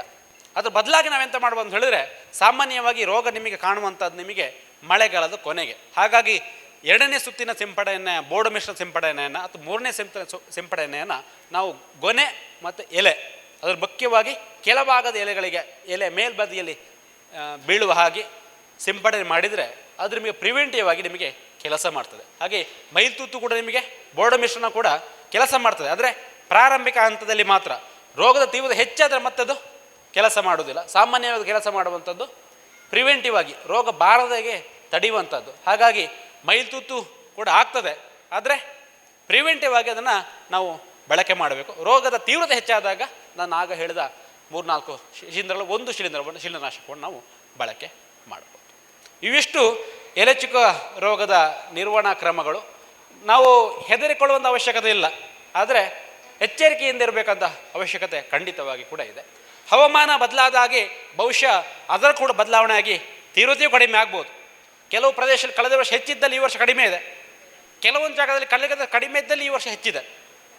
ಭಾಳ ಮುಖ್ಯವಾಗಿ ಹವಾಮಾನದಲ್ಲಿ ಆದಂತಹ ಬದಲಾವಣೆ ಮತ್ತು ಆ ಶಿಲೀಂಧ್ರದಲ್ಲಿ ಆದಂಥ ಬದಲಾವಣೆ. ಇದು ಹಿಂದೆ ಅಡಿಕೆಯಲ್ಲಿದ್ದಂತಹ ಶಿಲೀಂಧ್ರ ಅಲ್ಲ, ಇದು ಹಿಂದೆ ಇದ್ದಂಥ ಕಾಫಿಯಲ್ಲಿದ್ದಂಥ ಶಿಲೀಂಧ್ರ. ಅದು ಅಡಿಕೆ ಇವತ್ತು ಜಂಪ್ ಆಗಿದೆ. ಅದಕ್ಕೆ ಸರಿಯಾಗಿ ಹವಾಮಾನವು ಅದಕ್ಕೆ ಕೆಲಸ ಮಾಡಿದೆ. ಸಾಮಾನ್ಯ 2019 ನಂತರ ಬೇಸಿಗೆ ಮಳೆ ಹೆಚ್ಚಾಗಿರುವಂಥದ್ದು ಮತ್ತು ಡಿಸೆಂಬರ್ವರೆಗೆ ಮಳೆ ಕಂಟಿನ್ಯೂ ಆದ ಕಾರಣದಿಂದಾಗಿ ಈ ರೋಗವು ಕೂಡ ರೋಗಕ್ಕೆ ಕೂಡ ಅದು ಪೂರಕವಾಗಿ ಕೆಲಸ ಮಾಡಿದೆ. ಹಾಗಾಗಿ ರೋಗ ಬಾಧೆ ಕೂಡ ಹೆಚ್ಚಾಗಿದೆ. ಬರುವ ದಿನಗಳಲ್ಲಿ ಹವಾಮಾನ ಅದಕ್ಕೆ ಸರಿಯಾಗಿಲ್ಲ ಅಂತ ಹೇಳಿದ್ರೆ ಅದು ತೀವ್ರತೆ ಕೂಡ ಕಡಿಮೆ ಆಗುವಂಥ ಸಾಧ್ಯತೆಗಳು ಇರ್ತವೆ. ಇವಿಷ್ಟು ಎಲೆಚುಕ ರೋಗದ ನಿರ್ವಹಣಾ ಕ್ರಮಗಳ ಬಗ್ಗೆ ಮಾಹಿತಿ. ಏನಾದರೂ ಪ್ರಶ್ನೆಗಳಿದ್ರೆ ಇದು ಎಲೆಚುಕ ರೋಗ ಸೀಮಿತವಾಗಿ ಅಲ್ಲ, ಯಾವುದು ಪ್ರಶ್ನೆಗಳಿದ್ರೆ ಕೂಡ ಕೇಳಬಹುದು.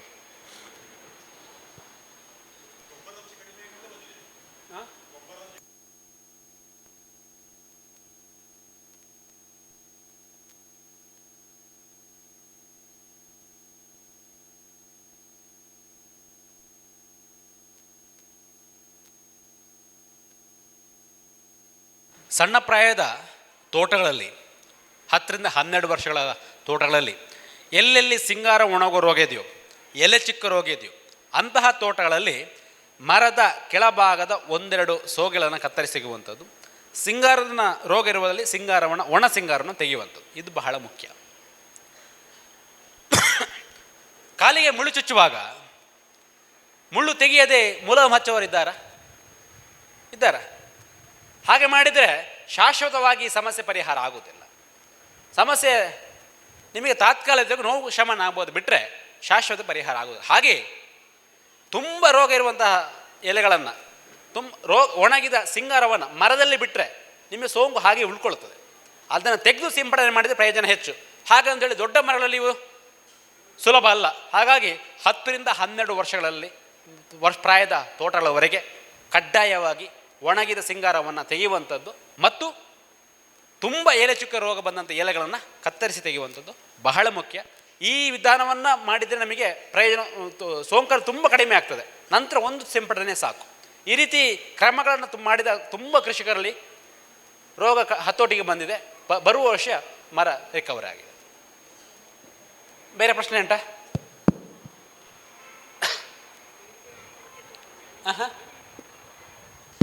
ಹೇಳಿ. ಅಲ್ಲ, ಕೊಡಲೇಬೇಕನ್ನುವಂಥದ್ದಲ್ಲ.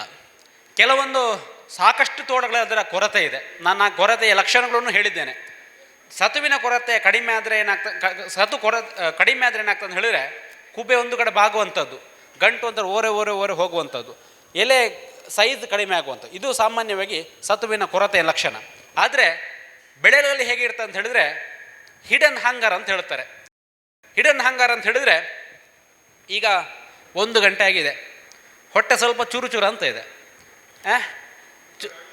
ಅಲ್ಲ, ನಿಮಗೆ ಬೇರೆಯವರಿಗೆ ಆಗಿರ್ತದೆ, ನಿಮಗೆ ರೆಸಿಸ್ಟೆಂಟ್ ನೀವು. ಅದಕ್ಕೆ ಇನ್ನು ಸ್ವಲ್ಪ ಹೊತ್ತು, ಇನ್ನು ಅರ್ಧ ಗಂಟೆ ಹೀಗೆ ಮಾತಾಡ್ತಿದ್ರೆ ಸಾಕು, ಊಟ ಮಾಡುವ ಅಂತ ಹೇಳ್ತೀರಿ, ಅದು ಹಸಿವು. ಈಗ ಅದು ಹಿಡನ್ ಹಂಗರ್ ಅಂತ, ಅಂದರೆ ಒಳ ಹಸಿವು ಅಂತ ಹೇಳ್ಬೋದು, ಒಳ ಗುಪ್ತ ಹಸಿವು ಅಂತ. ಅಂದರೆ ಹಸಿವು ಆಗಿರ್ತದೆ, ಅದರ ಲಕ್ಷಣಗಳನ್ನು ಮರ ತೋರ್ಪಡಿಸುವುದಿಲ್ಲ. ಇನ್ನೂ ಕೊರತೆ ಕಡಿಮೆ ಆದರೆ ಕೊರತೆ ಲಕ್ಷಣಗಳನ್ನು ಮರ ತೋರಿಸ್ತದೆ. ಹಾಗಾಗಿ ಮರ ನೋಡಲಿಕ್ಕೆ ಸರಿಯಾಗಿದ್ದರೆ ಅದರಲ್ಲಿ ಪೋಷಕಾಂಶಗಳು ಕಡಿಮೆ ಸರಿ ಉಂಟಂತ ಲೆಕ್ಕ ಅಲ್ಲ, ಸಾಕಷ್ಟು ಸಮಯದಲ್ಲಿ ಪೋಷಕಾಂಶಗಳು ಕಡಿಮೆ ಇರುವಂಥ ಸಾಧ್ಯತೆಯೂ ಇರ್ತದೆ. ಅದಕ್ಕೆ ಗುಪ್ತ ಹಸಿವು ಅಂತ ಹೆಸರು. ಇನ್ನೂ ಅದು ಕಡಿಮೆ ಆದರೆ ಕೊರತೆ ಲಕ್ಷಣಗಳನ್ನು ತೋರಿಸುವಂಥ. ಹಾಗಾಗಿ ಸಾಮಾನ್ಯವಾಗಿ ನಮ್ಮ ಮನೆಯಲ್ಲಿ ಸತು ಮತ್ತು ಬೋರಾನ್ ಕೊರತೆ ಇರುವಂಥ ಸಾಕಷ್ಟು ಬಹುಶಃ ನಾನೊಂದು 90% ಸಾಯಿಲ್ ಟೆಸ್ಟ್ ರಿಪೋರ್ಟ್ಗಳು ನೋಡಿರುವಂಥದ್ದು. 90% ಸಾಯಿಲ್ ಟೆಸ್ಟ್ ರಿಪೋರ್ಟ್ಗಳಲ್ಲಿ ಮಣ್ಣು ಪರೀಕ್ಷಾ ವರದಿಗಳು ನಾನು ನೋಡಿರುವಂಥ ಪ್ರಕಾರ ಸತು ಮತ್ತು ಬೋರಾನ್ ಕಡಿಮೆ ಇರುವಂಥ. ಹಾಗಾಗಿ ಪ್ರತಿ ವರ್ಷ 5 ಗ್ರಾಮ್ ನಾವು ಕೊಡ್ಬೋದು, ಕಡ್ಡಾಯ ಅಂತ ಅಲ್ಲ. 5 ಗ್ರಾಮ್ ಕೊಡುವಕ್ಕೆ ನಮಗೇನು ತೊಂದರೆ ಇಲ್ಲ. ಆದರೆ ಹೆಚ್ಚು ಮಾಡಲಿಕ್ಕೆ ಹೋಗಬಾರ್ದು, ಹೆಚ್ಚು ಮಾಡಿದ್ರೆ ಸಮಸ್ಯೆ ಇದೆ. ಯಾವ ಟೈಮಲ್ಲಿ ಅಂತ, ಯಾವ ಸಮಯದಲ್ಲಿ?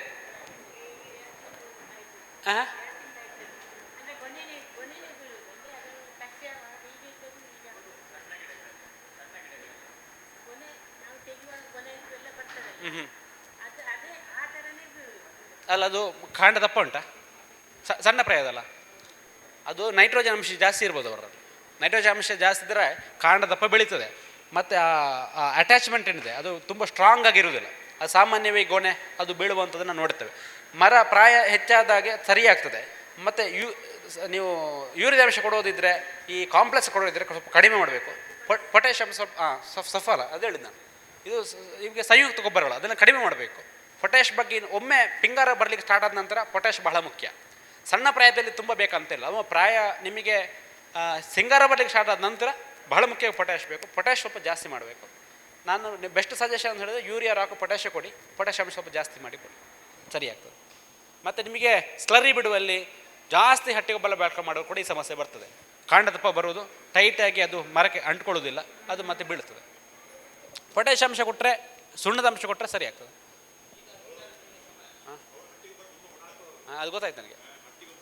ಯಾವಾಗ ಹಟ್ಟಿ ಗೊಬ್ಬರ ಕೊಡ್ತದೆ ಸಾರಜನಕ ಅಂಶ ಜಾಸ್ತಿ ಆಗ್ತದೆ, ಆ ಬಯಸಿ ನಿಮಗೆ ಕಾಂಡ ದಪ್ಪ ಬರ್ತದೆ, ಅದು ಅಂಟಿಕೊಳ್ಳೋದಿಲ್ಲ, ಪೊಟ್ಯಾಷ್ ಕಡಿಮೆ ಆಗ್ತದೆ. ನಾನು ಅದಕ್ಕೆ ಹೇಳಿದ್ದು, ನಮಗೆ ಸಾರಜನಕ ಮತ್ತು ಪೊಟ್ಯಾಷ್ ಹೇಗೆ ಬೆಳೆಗೆ ಅಂತ ಹೇಳಿದರೆ, ಅಡಿಕೆ ಬೆಳೆಗೆ ಬಹಳ ಮುಖ್ಯವಾಗಿ ಒಂದು ವಾಹನಕ್ಕಿರುವಂಥ ಮೊದಲಿನ 2 ಚಕ್ರಗಳ ಥರ, ವಾಹನದ 2 ಚಕ್ರಗಳ ಥರ. ಒಂದು ಚಕ್ರಕ್ಕೆ ಗಾಳಿ ಕಡಿಮೆ, ಇನ್ನೊಂದು ಚಕ್ರಕ್ಕೆ ಗಾಳಿ ಹೆಚ್ಚು ಅಂತ ಉಂಟಾ? ವಾಹನಕ್ಕುಂಟ? ಇಲ್ಲ. ಗಾಳಿ 2 ಕೂಡ ಸಮ ಪ್ರಮಾಣದಲ್ಲಿದ್ದರೇ ಗಾಳಿ ಸರಿಯಾಗಿ ಚಲಿಸುವಂಥದ್ದು. ಹಾಗೆ ಅಡಿಕೆ ಬೆಳೆಗೆ ಸಾರಜನಕ ಮತ್ತು ಪೊಟ್ಯಾಷ್ ಸರಿ ಪ್ರಮಾಣದಲ್ಲಿದ್ದರೇ ಅದರ ಬೆಳವಣಿಗೆ ಸರಿಯಾಗಿ ಆಗುವಂಥದ್ದು. ಅಲ್ಲ, ಈಗ ಹಿಂಗಾರ ಬಿಡುವ ಸಮಯ, ಹಿಂಗಾರ ಬಿಟ್ಟು ಒಂದು 15-20 ದಿವಸಕ್ಕೆ ಅದರ ನಳ್ಳಿಗಳೆಲ್ಲ ಬಿದ್ದಾಯಿತು. ಬಿದ್ದರೆ ಹಿಂಗಾರೆಲ್ಲ ಒಣಗಿ ಆಯಿತು. ಅದಕ್ಕೇನಾದರೂ ಮದ್ದುಂಟಾ? ನೋಡಿ, ಸಮಸ್ಯೆ ಬಹಳ ವರ್ಷಗಳ ಹಿಂದೆ ಕೂಡ ಇದೆ. ಆದರೆ ಇತ್ತೀಚೆಗೆ ಅದರ ಸಮಸ್ಯೆ ಸ್ವಲ್ಪ ಹೆಚ್ಚು ಅಂತ ಹೇಳ್ಬೋದು. ಮತ್ತು ನಾವು ಸ್ವಲ್ಪ ಗಮನಿಸುವಂಥ ಇತ್ತೀಚಿನ ವರ್ಷಗಳ ಸ್ವಲ್ಪ ಹೆಚ್ಚು. ನಾವೆಂತ ಮಾಡ್ತೇವೆ ಅಂತ ಹೇಳಿದ್ರೆ, 10 ಬಿಳಿನಲ್ಲಿ ಉದುರಿದ 10 ಅಡಿಕೆ, ಒಂದು ಅಡಿಕೆ 5 ರೂಪಾಯಿ, 50 ರೂಪಾಯಿ ಅಂತ ನಾವು ಯೋಚನೆ ಮಾಡ್ತೀವಿ. ಆದರೆ ಸಮಸ್ಯೆ ಇತ್ತೀಚಿನ ವರ್ಷಗಳದ್ದು ಹೆಚ್ಚಾಗಿರುವಂಥ ಕೂಡ ನಿಜ. ಒಂದು ಅರ್ಥ ಮಾಡ್ಕೊಳ್ಬೇಕು ನಾವು, ನಾನು ಆಗ ಹೇಳಿದೆ, ಶಿಲೀಂಧ್ರನಾಶಕ ಒಂದೇ ಅದಕ್ಕೆ ಮದ್ದಲ್ಲ. ಶಿಲೀಂಧ್ರನಾಶಕ ಅದಕ್ಕೆ ಮದ್ದಲ್ಲ, ಅದು ಬರುವಂಥದ್ದು ಶಿಲೀಂಧ್ರದಿಂದ. ಆದರೆ ಶಿಲೀಂಧ್ರನಾಶಕ ಒಂದೇ ಅದಕ್ಕೆ ಮದ್ದಲ್ಲ. ಯಾಕೆ ಅಂತ ಹೇಳಿದ್ರೆ, ಇಲ್ಲಿ 50 kg ಒಂದು ಮೂಟೆ ಇದೆ ಅಂದ್ಕೊಳ್ಳಿ. ನಾನು ಇಲ್ಲಿಂದ ಬಸ್ ಸ್ಟ್ಯಾಂಡಿಗೆ 50 kg ಮೂಟೆಯನ್ನು ತೊಗೊಂಡೋಗ್ಬೇಕು, ತಲೆ ಹೊರೆಯಲ್ಲೇ ತೊಗೊಂಡೋಗ್ಬೇಕು. ಇಲ್ಲಿ ನೋಡುವಾಗ ನನಗೆ ಆಗ್ತದೆ ಅಂತ ಕಾಣ್ತದೆ, ತಲೆ ಮೇಲೆ ಹೊತ್ಕೊಳ್ತೇನೆ 50 kg. ಮುಂದೆ ಹೋಗುವಾಗ ಭಾರ ಅಂತ ಅನಿಸ್ತದೆ ನನಗೆ, 10 kg ಭಾರವನ್ನು ಇಳಿಸ್ತೇನೆ. ಇನ್ನು ಮುಂದೆ ಹೋಗ್ತೇನೆ, ಇನ್ನೂ ಭಾರ ಅಂತ ಅನಿಸ್ತದೆ, 10 kg ವಾಪಸ್ ಇಳಿಸ್ತೇನೆ. ಬಸ್ ಸ್ಟ್ಯಾಂಡಿಗೆ ತಲುಪುವಾಗ ಅಲ್ಲಿ ಇಳಿಸುವಂಥ 30 kg ಮಾತ್ರ.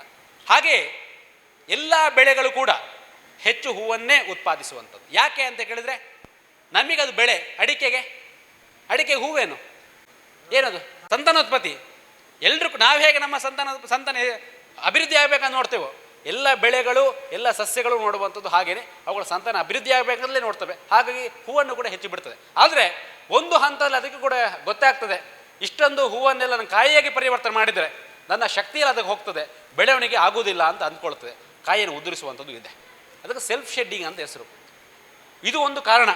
ಹಾಗಾಗಿ ಇದಕ್ಕೆ ಪರಿಹಾರ ಅಂತ ಹೇಳಿದ್ರೆ ಸಮರ್ಪಕವಾಗಿ ಪೋಷಕಾಂಶಗಳನ್ನು ಸಮತೋಲಿತವಾಗಿ ಕೊಡುವಂಥದ್ದು. ನಮಗೆ ದೈಹಿಕವಾಗಿ ನಾವು ಸದೃಢತೆ ಇದ್ದರೆ ನಾನು ಇಲ್ಲಿಂದ ಅಲ್ಲಿಗೆ 50 kg ತೊಗೊಂಡೋಗಬಲ್ಲೆ. ಹಾಗೆ ಬೆಳೆಗಳಿಗೆ ಸರಿಯಾಗಿ ಪೋಷಕಾಂಶಗಳು ಸಿಕ್ಕಿದ್ರೆ ಅದು ಕೂಡ ಅಂದ್ಕೊಳ್ತದೆ, ನಾನು ಸರಿಯಾಗಿ 3 ಗೊನೆ 5 ಗೊನೆ ನಾನು ತಾಳಿಕೊಳ್ಳಬಲ್ಲೆ ಅಂತ ಅದಕ್ಕೆ ಅನ್ನಿಸ್ಬೇಕು. ಅನ್ನಿಸುವಾಗ ನಾವು ಮಾಡಬೇಕು. ಇದು ಮೊದಲನೇದು. ಎರಡನೆಯದು, ಅಡಿಕೆ ಬೆಳೆಯಲ್ಲಿ ಕಾಯಿ ಕಟ್ಟುವ ಪರ್ಸೆಂಟೇಜ್ ಎಷ್ಟು ಕೇಳಿದ್ರೆ ಸಾಮಾನ್ಯವಾಗಿ 60% ಸಾಮಾನ್ಯವಾಗಿ. ಹಾಗಾಗಿ ಉಳಿದ 40 ಅಡಿಕೆ ಬೀಳಲೇಬೇಕು. ಹಾಗಾಗಿ ಬಿಳಿನಲ್ಲಿ ಬಿದ್ದ ತಕ್ಷಣ ಸಮಸ್ಯೆ ಅಂತ ಕೇಳಿದರೆ ಎಲ್ಲ ಸಂದರ್ಭದಲ್ಲೂ ಹಾಗೆ ಅಲ್ಲ. ಕೆಲವೊಂದು ಪ್ರಮಾಣದಲ್ಲಿ ಅದು ಬೀಳಲೇಬೇಕು. ಆದರೆ ಬೀಳುವಂಥ ಪ್ರಮಾಣ ಕಡಿಮೆ ಮಾಡುವುದು ಹೇಗೆ ಅಂತ ಹೇಳಿದರೆ ನಾನು ಮತ್ತೆ ಹೇಳಿದ ಹಾಗೆ ಪೋಷಕಾಂಶ ನಿರ್ವಹಣೆ. ಅದಕ್ಕೆ ನನಗೆ ತಾಕತ್ತು ಉಂಟು ಅಂತ ಮನಕ್ಕೆ ಅನಿಸಿದರೆ ಅದರ ಪ್ರಮಾಣವನ್ನು, ಬೀಳುವ ಪ್ರಮಾಣನ ಕಡಿಮೆ ಮಾಡ್ತದೆ. ಇದು ಎರಡನೇ ವಿಚಾರ. ಮೂರನೇ ವಿಚಾರ ಏನಂತ ಹೇಳಿದರೆ, ಕೆಲವೊಂದು ಸಂದರ್ಭದಲ್ಲಿ ಆಗ ಹೇಳಿದ ಹಾಗೆ ದೈಹಿಕವಾಗಿ ಸದೃಢತೆ ಇದ್ದರೆ ಕೆಲವೊಂದು ಸಂದರ್ಭ ನಮಗೆ ರೋಗ ಬರುವಂಥದ್ದು ಇದೆ. ಆ ಸಂದರ್ಭ ನಾವು ಮೆಡಿಸಿನ್ ತಗೊಳ್ಳೇಬೇಕಾಗ್ತದೆ. ಅಂತಹ ಸಂದರ್ಭದಲ್ಲಿ ಈ ಎಲ್ಲ ಕ್ರಮಗಳನ್ನು ಮಾಡಿದರೂ ಕೂಡ, ಲಘು ಪೋಷಕಾಂಶವನ್ನು ಹಾಕಿದರೂ ಕೂಡ, ಪೊಟ್ಯಾಶ್ ಹಾಕಿದರೂ ಕೂಡ ಇನ್ನೂ ಕೂಡ ನಿಮಗೆ ಸಮಸ್ಯೆ ಉಂಟು ಅಂತ ಅನಿಸಿದರೆ ಅಂಥ ಸಂದರ್ಭದಲ್ಲಿ ಶಿಲೀಂಧ್ರನಾಶಕವನ್ನು ನಾವು ಬಳಕೆ ಮಾಡ್ಬೋದು. ಸಾಮಾನ್ಯವಾಗಿ ಇದು ಸರಿಯಾದ ಸಮಯ ಜನವರಿ 2ನೇ ವಾರ ಅಥವಾ 3ನೇ ವಾರ. ಸಾಮಾನ್ಯವಾಗಿ ಹೆಚ್ಚಿನ ಮರಗಳಲ್ಲಿ 2ನೇ ಹಿಂಗಾರ ಬರಲಿಕ್ಕೆ ಸ್ಟಾರ್ಟ್ ಆದರೆ ಆ ಸಮಯದಲ್ಲಿ ಮೊದಲ ಸಿಂಪಡಣೆ ಕೊಡ್ಬೋದು. ಸಾಮಾನ್ಯವಾಗಿ ಜನವರಿ ತಿಂಗಳು, ಜನವರಿ 15ರ ಆಸುಪಾಸು. ಶಿಲೀಂಧ್ರನಾಶಕ ಯಾವುದು ಕೇಳಿದರೆ ಪ್ರೊಪಿಕೊನೋಜೋಲ್. ಅದು ನಾನು ಎಲೆ ಚುಕ್ಕ ರೋಗಕ್ಕೂ ಸಿಂಗಾರ ಒಣಗೋ ರೋಗಕ್ಕೂ ಎರಡು ಕೂಡ ಒಂದೇ ಮದ್ದು, ಪ್ರೊಪಿಕೊನೋಜೋಲ್ ಅಂತೇಳಿ. ಅದು ಇದಕ್ಕೆ ಮಾತ್ರ ಸ್ವಲ್ಪ ಡೋಸೇಜ್ ಸ್ವಲ್ಪ ಜಾಸ್ತಿ, 2 ml 1 ಲೀಟರ್ ನೀರಿಗೆ. ಅಥವಾ ಸಾಫ್ ಕೂಡ ಬಳಕೆ ಮಾಡಲಿಕ್ಕೆ ಆಗ್ತದೆ, ಟೆಬುಕೊನೋಜೋಲ್ ಕೂಡ ಬಳಕೆ ಮಾಡಲಿಕ್ಕೆ ಆಗ್ತದೆ. ಇನ್ನೊಂದು ಕವಚ್ ಅಂತ ಬರ್ತದೆ, ಅದು ಕೂಡ ಬಳಕೆ ಮಾಡೋದು. ಸಾಮಾನ್ಯವಾಗಿ ಆ ರೀತಿ ಅಧ್ಯಯನಗಳಿಲ್ಲ. ನಾವು ಕೂಡ ಕಂಪನಿಯ ಜೊತೆ ಕೇಳಿದ್ದೇವೆ, ಅವ್ರು ಕೊಡ್ತಾರೆ. ಕೆಲವರು ಪೊಟ್ಯಾಶ್ ಇದನ್ನೆಲ್ಲ ಮಿಕ್ಸ್ ಮಾಡಿ ಕೊಡ್ತಾರೆ, ಅಲ್ಲಿ ಪ್ರಯೋಜನ ಕಂಡಿದ್ದೇವೆ. ಯೂರಿಯಾ ಹಾಕಿದ್ರು ಕೂಡ ನಿಮಗೆ ಪ್ರಯೋಜನ ಆಗ್ತದೆ. ಬಟ್ ಸಾಮಾನ್ಯವಾಗಿ ಯಾವುದಕ್ಕೆ ಸಿಂಗಾರ ಕೊಳ್ಳಿಕ್ಕೆ ಹೋಗ್ಬಾರ್ದು. ಎಲೆಗೆ ನಾನು ಹೇಳಿದ್ದು ಸಿಂಗಾರಕ್ಕೆ ಸಾಮಾನ್ಯವಾಗಿ ಬೇಡ. ಯಾಕಂದ್ರೆ ಹೇಳಿದ್ದು ಇರುವಂಥ ಸಣ್ಣ ಆ ನಳ್ಳಿಗಳು ನಿಮಗೆ ಸಾಮಾನನ್ನು ಎಲ್ಲಿ ತೊಗೊಂಡೋಗ್ಬೇಕಂತ ಕೇಳಿದರೆ ಅಡುಗು ಮನೆಗೆ ತೊಗೊಂಡೋಗ್ಬೇಕು ಅಥವಾ ಊಟದ ಹಾಲಿಗೆ ತೊಗೊಂಡೋಗ್ಬೇಕಂತ ಕೇಳಿದ ಹಾಗೆ. ಅದು ಹೋಗಬೇಕಾದ ಫಸ್ಟಿಗೆ ಅಡುಗೆ ಮನೆಗೆ. ಸಾಫ್ ಕೊಡು. ಅಡುಗೆಯನ್ನು ಹೋಗಿ ಅಡುಗೆ ತಯಾರಾಗಿ ನಂತರ ಊಟದ ಹಾಲಿಗೆ ಬರಬೇಕು. ಹಾಗೆ ಮರದ ಅಡುಗೆ ಮನೆ ಎಲ್ಲಿಯೇ ಕೇಳಿದರೆ ಎಲೆ. ಹಾಗೆ ಎಲೆಗೆ ಕೊಟ್ಟರೆ ಸರಿ. ಯಾವುದು? ಸಾಕು ಫುಲ್ ಮಾಡಿದರೆ ಅರ್ಧಕ್ಕೆ ಸರ್, ಇಲ್ಲ 400 ಗ್ರಾಮ್ ಸರ್. ನಿಮಗೆ ಬೋರನ್ನೆಲ್ಲ ಕೊಟ್ಟರೆ ಪ್ರಯೋಜನ ಯಾವಾಗ ಹೇಳಿದರೆ ಏಪ್ರಿಲ್ ಮೇ ತಿಂಗಳಲ್ಲಿ. ಕಾಯಿ ಸ್ವಲ್ಪ ದೊಡ್ಡದಾಗಬೇಕು. ಕಾಯಿ ದೊಡ್ಡದಾಗ ನೀವು ಕೊಟ್ಟರೆ ನಿಮಗೆ ಸೈಜ್ ಚೆನ್ನಾಗಾಗ್ತದೆ. ಬೋರನ್ ಅದು ಬ್ಯಾರಲ್ಗೆ 100 ಗ್ರಾಮ್ 20% ಬೋರನ್ ಬರ್ತದೆ. ಬೋರ್ಯಾಕ್ಸ್ ಅಲ್ಲ, 20% ಬೋರನ್ ಬರ್ತದೆ. ಇದು ಬೋರಿಕ್ ಆ್ಯಸಿಡ್. 2 ಬಳಕೆ. Boric acid best. ಯಾಕಂದರೆ ಮರ ಹೀರಿಕೊಳ್ಳುವಂಥದ್ದೇ ಬೋರಿಕ್ ಆ್ಯಸಿಡ್ ರೂಪದಲ್ಲಿ. ಹಾಗಾಗಿ ಅದು ನೇರವಾಗಿ ಕೊಡ್ಲಿಕ್ಕೆ ಆಗ್ತದೆ. ಅಲ್ಲ, ನಳ್ಳಿ ಕೊಡ್ಬೋದು. ಕಾಯಿ ಹೊಡೆಯುವಂಥ ಕಡಿಮೆ ಆಗ್ತದೆ, ಸೈಜ್ ಚೆನ್ನಾಗಾಗ್ತದೆ, ಗುಣಮಟ್ಟವೂ ಚೆನ್ನಾಗಾಗ್ತದೆ. ಬೋರಿಕ್ ಆ್ಯಸಿಡ್ ಅಥವಾ 20% ಬೋರಾನ್. ಅದು ಬೋರಿಕ್ ಆ್ಯಸಿಡ್ ಸಿಗದಿದ್ದರೆ 20% ಬೋರಾನ್. ಅದಕ್ಕೆ ಜಿಂಕ್ ಸಲ್ಫೇಟು ಸೇರಿಸ್ಬೋದು. 100 ಗ್ರಾಮ್ ಜಿಂಕ್ ಸಲ್ಫೇಟ್, 100 ಗ್ರಾಮ್. ಹೌದೌದು, ಸಮಸ್ಯೆ ಇದೆ. ಅಂತಹ ತೋಟಗಳಲ್ಲಿ, ಸಣ್ಣ ಪ್ರಾಯದ ತೋಟಗಳಿದ್ದರೆ, ಸಣ್ಣ ಪ್ರಾಯದ ತೋಟಗಳು ಹೆಚ್ಚು ಅದರ ಸಮಸ್ಯೆ. ನೀವು ಅದನ್ನು ನೇರವಾಗಿ ಗೊನೆ ಕೊಡ್ಬೋದು. ಸಾಮಾನ್ಯವಾಗಿ ಏಪ್ರಿಲ್ ಮೇ ತಿಂಗಳಲ್ಲಿ ಸ್ವಲ್ಪ ಅದು ಕಾಯಿ ದೊಡ್ಡದಾಗಬೇಕು. Zinc sulphate 100 gram, boron 100 gram. ನನ್ನ ತಂಗಿಗೆ ಕೊಟ್ಟಿದ್ದೇವೆ. ಇವರು ಒಳ್ಳೆ ಕೃಷಿಗಾರ್ತಿ, ನಾನು ವಿಜಯ ಬ್ಯಾಂಕಿನ ಎಕ್ಸ್ ಮ್ಯಾನೇಜರ್. ನೋಡಿ, ನನಗೀಗ ಇಟ್ಟ ಒಂದು ಗದ್ದೆಯಲ್ಲಿ ನಾನು ಎಣಿಸೋದು ಬ್ಲ್ಯಾಂಕ್ ಉಂಟು, ಅದರಲ್ಲಿ ಮೀನು ಕೃಷಿ ಮಾಡಿದರೆ ಆದೀತಾ ಅಂತ. ಮೀನಾ? ಮೀನು ನಮ್ಮ ಅಣ್ಣನವ್ರು ಮಾಡಿದ್ದಾರಂತೆ. ಹೌದೌದು, ಹೇಳಿದ್ರು ಕೇಳಿದ್ರು. ಅವರು ಹೋದರು ಹೊರಗೆ. ಅದೇ ನಿಮ್ಮ ಸಲಹೆ ಏನು ಇದಕ್ಕೆ? ದೊಡ್ಡ ದೊಡ್ಡ ಗದ್ದೆ ಬ್ಲ್ಯಾಂಕ್ ಉಂಟು ನಮ್ಮಲ್ಲಿ, ನನ್ನ ಲೆಕ್ಕದಲ್ಲಿ. ಅಲ್ಲ, ತೋಟ ಕೂಡ ಉಂಟು. ಈಗ ನಾವು ಕೂಡ ಮೀನು ಕೃಷಿ, ನಮ್ಮ ಅದರೊಟ್ಟಿಗೆ ಬೇರೆ ಬೆಳೆಗಳು ಬೇಕು. ನೇರವಾಗಿ ಅದು ಉಂಟು ಅಂತ ಹೇಳಿ ಬರೀ ಅದನ್ನು ನಂಬಿಕೊಂಡು ನಾವು ಕೃಷಿ ಮಾಡಿ, ತೋಟದ ಸೈಡಲ್ಲಿ, ತೋಟದ ಸೈಡಲ್ಲೂ ಮಧ್ಯದಲ್ಲೂ ಅದಕ್ಕೆ ನೀರು ಹಾಕಿ ಆ ನೀರನ್ನು ಮೀನು ಬೆಳೆಸಲಿಕ್ಕೆ ಬಳಕೆ ಮಾಡಿಕೊಂಡು ಆ ನೀರನ್ನು ಕೃಷಿಗೆ ವಾಪಸ್ ಬಳಕೆ ಮಾಡಬೇಕು. ಆ ರೀತಿಯ ಚೈನ್ ಇದ್ದರೆ ಮಾತ್ರ ನಮಗೆ ಲಾಭದಾಯಕ, ಇಲ್ಲದ ಲಾಭದಾಯಕ ಅಲ್ಲ. ಒಳ್ಳೆ ಗೊಬ್ಬರ ಮತ್ತು ಜಾಗ ಕೂಡ ಅದು ನಿಮಗೆ ಸರಿಯಾಗಿ ಸದ್ಬಳಕೆ ಆಗ್ತದೆ. ಹೌದು ಹೌದು, ನಾವು ಅದನ್ನು ಅಧ್ಯಯನ ಕೂಡ ಮಾಡಿದ್ದೇವೆ. ಬರೀ ನೀರನ್ನು ಹಾಕಿದರೆ ಹೇಗೆ, ಸಗಣಿ ಸ್ಲರಿ ಹಾಕಿದರೆ ಹೇಗೆ, ಮೀನಿನ ಟ್ಯಾಂಕ್ ನೀರು ಹಾಕಿದರೆ ಬೆಳವಣಿಗೆ ಹೇಗೆ ಅಂತ ನಾವು ನಮ್ಮ ಆಫೀಸ್ ಅಧ್ಯಯನ ಮಾಡಿದೆ. ಮೀನಿನ ನೀರಿನಲ್ಲಿ ಕೂಡ ಒಳ್ಳೆಯ ಅಂಶಗಳು, ಪೋಷಕಾಂಶಗಳಿದೆ. ಬೇರೆ ಪ್ರಶ್ನೆ ಸಿಗಾಗ್ತದೆ ಎಲ್ಲ ಪೋಷಕಾಂಶ ಕೊಟ್ಟು. ಅಲ್ಲ, ನಾನು ಆಗ ಹೇಳಿದಾಗೆ ಸಾಮಾನ್ಯವಾಗಿ ಉಂಟು, ನೀವು ಅದನ್ನು ಇನ್ನೊಂದು 80%ಗೆ ಜಂಪ್ ಮಾಡಿಸ್ಬೋದು. ಅಂದರೆ ಈ ಕಳೆದ ವರ್ಷ ಇದರಲ್ಲಿ 0% ಹೇಳ್ಬೋದು. ಯಾರಿಗೂ ಬಲ್ಪವಾದ ಗ್ರಾಮದಲ್ಲಿ ಯಾರಿಗೂ ಅಡಿಕೆ ಆಗಲಿಲ್ಲ, ಇಲ್ಲಿ ಯಾರಲ್ಲಿಯೂ ಅಡಿಕೆ ಇಲ್ಲ, ಕಡಿಮೆ. ಅದಕ್ಕೆ ಕಳೆದ ವರ್ಷದಲ್ಲಿ ಒಂದು ಅಂತ ಹೇಳಿದ್ರೆ ಹವಾಮಾನದಲ್ಲಿ ವ್ಯತ್ಯಾಸ. ನವೆಂಬರ್, ಯಾಕಂದ್ರೆ ನವೆಂಬರ್ ಮಾತ್ರ ಅಲ್ಲ, ಕಳೆದ ವರ್ಷ ಯಾರ ತೋಟದಲ್ಲಿ ಲೇಟಾಗಿ ಹಿಂಗಾರ ಬಂದಿದೆ ಅಲ್ಲಿ ಸೆಟ್ಟಿಂಗ್ ಕಡಿಮೆ. ಯಾಕಂದ್ರೆ ತುಂಬಾ ಡ್ರೈ ವಾತಾವರಣದಲ್ಲಿ ನಿಮಗೆ ಸೆಟ್ಟಿಂಗ್ ಆಗುದಿಲ್ಲ. ತೆಂಗಿನಲ್ಲಿ ಬಿಡುವಾಗ ಎಲ್ಲರಿಗೂ ಖುಷಿ ಆಗ್ತದೆ. 15 ದಿವಸದಲ್ಲಿ ನಳ್ಳಿ ಎಲ್ಲ ಬಿದ್ದು ಉಂಟಲ್ಲ, ಮತ್ತೆ ಏನಿಲ್ಲ, ಎಲ್ಲ ಹಿಂಗಾರ ಒಣಗಿ ಹೋಯ್ತು. ಹೌದು, ಆಗ ಹೇಳಿದಾಗೆ ಅದಕ್ಕೆ 2 ಕಾರಣ. ಒಂದು ರೋಗ ಬಂದಿರ್ಬೋದು, ಯಾವುದು ಸಿಂಗಾರ ಒಣಗೋ ರೋಗ ಶಿಲೀಂಧ್ರದಿಂದ ಬಂದಿರ್ಬೋದು. ಎರಡನೇದು, ಯಾರ ತೋಟದಲ್ಲಿ ನಿಮಗೆ ಸಿಂಗಾರ ಲೇಟಾಗಿ ಬಂದಿದೆ ಆ ತೋಟದಲ್ಲಿ ನಿಮಗೆ ಸೆಟ್ಟಿಂಗ್ ಕಳೆದ ವರ್ಷ ಆಗಲಿಲ್ಲ. ಯಾಕಂತ ಹೇಳಿದ್ರೆ ಏಪ್ರಿಲ್ ಮತ್ತು ಮೇಲಿದ್ದಂತಹ ವಿಪರೀತವಾದ ಉಷ್ಣಾಂಶ, ಬಿಸಿಲು ಅಂತ ಹೇಳೋದಿಲ್ಲ, ಉಷ್ಣಾಂಶ, ಡ್ರೈ ಉಷ್ಣಾಂಶ.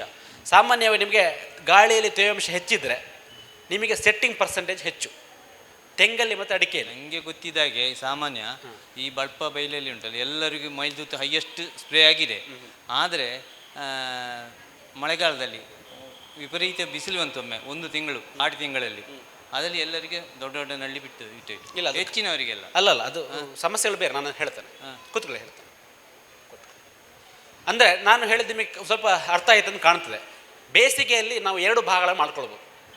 ಜನವರಿ, ಫೆಬ್ರವರಿ, ಮಾರ್ಚ್ ಈ ಸಮಯದಲ್ಲಿ ನಿಮಗೆ ನಳ್ಳಿ ಉದುರುವಂಥ ಸಮಸ್ಯೆಗಳಿದ್ದರೆ ಸಾಮಾನ್ಯವಾಗಿ ನಾನು ಆಗ ಹೇಳಿದ ಹಾಗೆ ಒಂದು ಪೋಷಕಾಂಶಗಳು ಸರಿಯಾಗಿ ಇಲ್ಲದಿದ್ದರೆ ಶಿಲೀಂಧ್ರದ ಬಾಧೆಯಿಂದ ಆಯಿತಾ.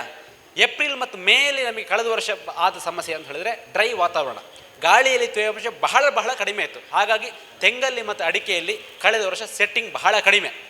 ಈಗ ನಾವು ನಮ್ಮ ಮನೆ ನೋಡಿದ ಹಾಗೆ, ನಮ್ಮ ಆಫೀಸ್ನಲ್ಲಿ ನೋಡಿದ ಹಾಗೆ, ನಮಗೆ 3ನೇ ಕೊಯ್ಲಿಗೆ ಮತ್ತು 4ನೇ ಕೊಯ್ಲಿಗೆ ಅಡಿಕೆ ಇಲ್ಲ. ನಮಗೆ ಕೊಯ್ಲಿಗೆ ಅಡಿಕೆ ಇದ್ದದ್ದು ಮೊದಲು 2 ಕೊಯ್ಲಿಗೆ ಮಾತ್ರ. ಅದು ಅರ್ಥ ಏನಂತ ಹೇಳಿದ್ರೆ ಏಪ್ರಿಲ್ನಲ್ಲಿ ಮೇಯಲ್ಲಿ ಹಿಂಗಾರ ಯಾವುದು ನಮಗೆ ಬಂದಿದೆ ಅದು ಸೆಟ್ಟಿಂಗ್ ಕಳೆದ ವರ್ಷ ಆಗಲಿಲ್ಲ. ಅದು ರೋಗದಿಂದ ಅಂತಲ್ಲ, ಅದು ಪ್ರಮುಖ ಕಾರಣ ಗಾಳಿಯಲ್ಲಿ ತೇವಾಂಶ ಕಡಿಮೆ ಆಗಿ, ಡ್ರೈನೆಸ್ ಆಗಿ, ಗೊತ್ತಾಯ್ತಲ್ಲ. ಸೊ ನಿಮ್ಮ ಸೆಟ್ಟಿಂಗ್ಗಳು ಹೇಗೆ ಅಂತ ಹೇಳಿದ್ರೆ 25ರಿಂದ 30 ಡಿಗ್ರಿ ಉಷ್ಣಾಂಶದಲ್ಲಿ ನಿಮಗೆ ಸರಿಯಾಗಿ ಸೆಟ್ಟಿಂಗ್ ಆಗುವಂಥದ್ದು. ಅದಕ್ಕಿಂತ ಜಾಸ್ತಿ ಟೆಂಪರೇಚರ್ ಹೋದರೆ ಗಾಳಿಯಲ್ಲಿ ನಿಮಗೆ ಆರ್ದ್ರತೆ ಬೇಕು, ತೇವಾಂಶ ಬೇಕು, ಆದರೆ ಮಾತ್ರ ಸೆಟ್ಟಿಂಗ್ ಆಗುವಂಥದ್ದು. ಗಾಳಿಯಲ್ಲಿ ತೇವಾಂಶ ಕಡಿಮೆ ಆಗಿದೆ, ಉಷ್ಣಾಂಶ ಜಾಸ್ತಿ ಆಗಿದೆ ಅಂತ ಹೇಳಿದರೆ ಕಾಯಿ ಸೆಟ್ಟಿಂಗ್ ಆಗೋದಿಲ್ಲ, ಅದು ಬೀಳ್ತದೆ. ಸೊ ಹಾಗಾಗಿ 2 ಕಾರಣಗಳು, ಒಂದು ಕಳೆದ ವರ್ಷದ ಟೆಂಪರೇಚರ್, ವಿಪರೀತ ಟೆಂಪರೇಚರ್, ಡ್ರೈ ವಾತಾವರಣ, ಎರಡನೇದು ಸಿಂಗಾರ ಒಣಗು ರೋಗ. ಮತ್ತು ಸಾಮಾನ್ಯವಾಗಿ ಮಳೆಗಾಲದಲ್ಲಿ ಬೀಳುವಂಥದ್ದಕ್ಕೆ ಇದಕ್ಕೆ ನಾವು ಸಂಬಂಧ ಕಲ್ಪಿಸಬಾರ್ದು. ಯಾಕಂತ ಹೇಳಿದರೆ ಬಿಳಿನಲ್ಲಿ ಉದುರುವ ಕಾರಣವೂ ಬೇರೆ, ಪಚ್ಚೆನಲ್ಲಿ ಉದುರುವ ಕಾರಣವೂ ಬೇರೆ. ಪಚ್ಚೆನಲ್ಲಿ ಉದುರುವಂಥ ಸಾಮಾನ್ಯವಾಗಿ ಏಪ್ರಿಲ್ನ ನಂತರ, ಮೇ, ಜೂನ್, ಜುಲೈ.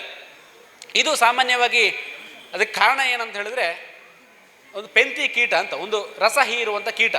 ನೀವು ಅದರ ತೊಟ್ಟನ್ನು ತೆಗೆದು ನೋಡಿದರೆ ಸೂಜಿಯಿಂದ ಚುಚ್ಚಿದಾಗಿರ್ತದೆ.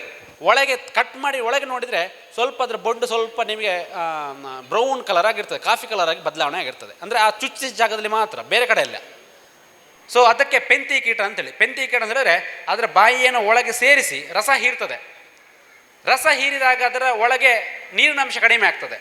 ನೀವು ಎಳ್ನೀರನ್ನು ಕಟ್ ಮಾಡಿ ನೋಡಿದರೆ, ಫ್ರೆಶ್ ಆಗಿ ಬಿದ್ದ ಎಳ್ನೀರನ್ನು ಕಟ್ ಮಾಡಿದರೆ ನೀರು ಒಮ್ಮೆಲೆ ಚಿಮ್ತದೆ ಅಲ್ವಾ? ಯಾಕೆಂತ ಹೇಳಿದ್ರೆ ಅದು ಪ್ರೆಷರ್. ಆ ಪ್ರೆಷರ್ ಇದ್ರೇ ಅದು ನೀರು ಅದರ ಒಳಗೆ ಸಪ್ಲೈ ಆಗುವಂಥದ್ದು. 2-3 ದಿನ ಆದ ನಂತರ ನೀವು ಕಟ್ ಮಾಡಿದರೆ ನೀರು ಹಾರ್ತದ? ಹಾರೋದಿಲ್ಲ, ಪ್ರೆಷರ್ ಡೌನ್ ಆಗಿರ್ತದೆ. ಹಾಗೆ ಯಾವಾಗ ರಸ ಹೀರ್ತದೋ ಪ್ರೆಷರ್ ಕಡಿಮೆ ಆಗ್ತದೆ. ಯಾವುದರಲ್ಲಿ? ಅಡಿಕೆ ನಳ್ಳಿಯಲ್ಲಿ, ಪಚ್ಚೆ ನಳ್ಳಿಯಲ್ಲಿ. ಒಮ್ಮೆ ಪ್ರೆಷರ್ ನಳ್ಳಿಯಲ್ಲಿ ಕಡಿಮೆ ಆದಾಗ ಅದು ಬೀಳ್ತದೆ. ಸೊ ಸಾಮಾನ್ಯವಾಗಿ ಈ ಮಳೆಗಾಲದ ಪೂರ್ವದಲ್ಲಿ ಮತ್ತು ಮಳೆಗಾಲದ ಸಮಯದಲ್ಲಿ ಸಾಮಾನ್ಯವಾಗಿ ದೊಡ್ಡ ನಳ್ಳಿಗಳು ಪಚ್ಚೆ ನಳ್ಳಿಗೆ ಬೀಳುವಂಥದ್ದು ಪೆಂತಿ ಕೀಟ ಎನ್ನುವಂಥದ್ದು ರಸ ಹೀರುವ ಕೀಟದಿಂದ. ಗುರುತು ಮಾಡೋದು ಹೇಗೆ ಅಂತ ಹೇಳಿದ್ರೆ, ಏಪ್ರಿಲ್ ಮೇ ತಿಂಗಳಲ್ಲಿ ನಾವು ತೋಟಕ್ಕೆ ಹೋಗುವಾಗ ಒಂದು ಗಿಡದಲ್ಲಿ 4-5ಕ್ಕಿಂತ ಹೆಚ್ಚು ಪಚ್ಚೆ ನಳ್ಳಿಗಳು ಬಿದ್ದರೆ ಕಟ್ ಮಾಡಿ ನೋಡಬೇಕು. ಸೂಜಿಯಿಂದ ಚುಚ್ಚಿದಾಗೆ ಲಕ್ಷಣ ಇದ್ದರೆ, ಒಳಗೆ ತಿರುಳು ಸ್ವಲ್ಪ ಬದಲಾವಣೆ ಆಗಿದ್ದರೆ ಪೆಂತಿ ಕೀಟದ ಸಮಸ್ಯೆ ಅಂತ ಅರ್ಥ. ಆ ಸಂದರ್ಭದಲ್ಲಿ ನಾವು ಸಿಂಪಡಣೆ ಮಾಡಿದರೆ ಆವಾಗಲೇ ಕಂಟ್ರೋಲ್ ಮಾಡಲಿಕ್ಕೆ ಆಗ್ತದೆ. ಈ ಕೀಟ ಹೇಗೆ ಅಂತ ಹೇಳಿದರೆ ಅಲ್ಲಲ್ಲಿ ಬೇಗ ಸ್ಪ್ರೆಡ್ ಆಗೋದಿಲ್ಲ. ಒಂದು ಮರಕ್ಕೆ ಹೋಗಿ ಆ ಮರದಲ್ಲಿ ಅದರ ಸಂತಾನೋತ್ಪತ್ತಿಯನ್ನು ಮಾಡಿಕೊಂಡು ನಂತರ ಇನ್ನೊಂದರ ಗಿಡಗಳಿಗೆ ಅದು ಸ್ಪ್ರೆಡ್ ಆಗುವಂಥದ್ದು. ಹಾಗಾಗಿ ಆ ಪ್ಯಾಚಿಗೂ ನೀವು ಕೀಟನಾಶಕ ಸಿಂಪಡಣೆ ಮಾಡಿದರೆ ಸಾಕು. ಇಡೀ ತೋಟವನ್ನು ವಿಷ ಮಾಡಬೇಕಂತಿಲ್ಲ, ಮತ್ತು ಅದು ಬರ್ತದಂತ ತೋಟ ವಿಷ ಮಾಡಬೇಕಂತಲೂ ಇಲ್ಲ. ಕೆಲವರಿದ್ದಾರೆ ಮಿಕ್ಸ್ ಮಾಡಿ ಸ್ಪ್ರೇ ಮಾಡುವಂಥವ್ರು. ಆ ರೀತಿಯ ಕ್ರಮಗಳೆಲ್ಲ ಸರಿಯಲ್ಲ. ಯಾರಾದರೂ ಜ್ವರ ಬರ್ತಂದಲ್ಲಿ ಮೊದಲೇ ಪ್ಯಾರಾಸಿಟಮಾಲ್ ತಿನ್ನುವರಿದ್ದಾರಾ? ಇಲ್ಲ ಅಲ್ಲ, ಬಂದ ನಂತರ ತಿನ್ನುವಂಥದ್ದು. ಹಾಗೆ ಈ ಕೀಟಕ್ಕೆ ಮುಂಜಾಗ್ರತಾ ಕ್ರಮ ಅಂತ ಇಲ್ಲ. ಕೀಟ ಬಂದರೆ ಅದನ್ನು ಗುರುತು ಮಾಡಿಕೊಂಡು ನೋಡಿ ನಂತರ ಸಿಂಪಡಣೆ ಮಾಡುವಂಥದ್ದು. ಅದು ಕೂಡ ಪ್ರಾರಂಭಿಕ ಹಂತದಲ್ಲಿ ಸಿಂಪಡಣೆ ಮಾಡಿದರೆ ಇಡೀ ತೋಟಕ್ಕೂ ವಿಷ ಮಾಡಬೇಕಾದ ಅವಶ್ಯಕತೆ ಇಲ್ಲ. ವಸ್ತುನಿಷ್ಠತೆ, ವಿಶ್ವಾಸಾರ್ಹತೆ, ನಿಖರತೆಗಾಗಿ ನೋಡ್ತಾ ಇರಿ ನ್ಯೂಸ್ ಪುತ್ತೂರು, ಜನಮನದ ಪ್ರತಿಧ್ವನಿ.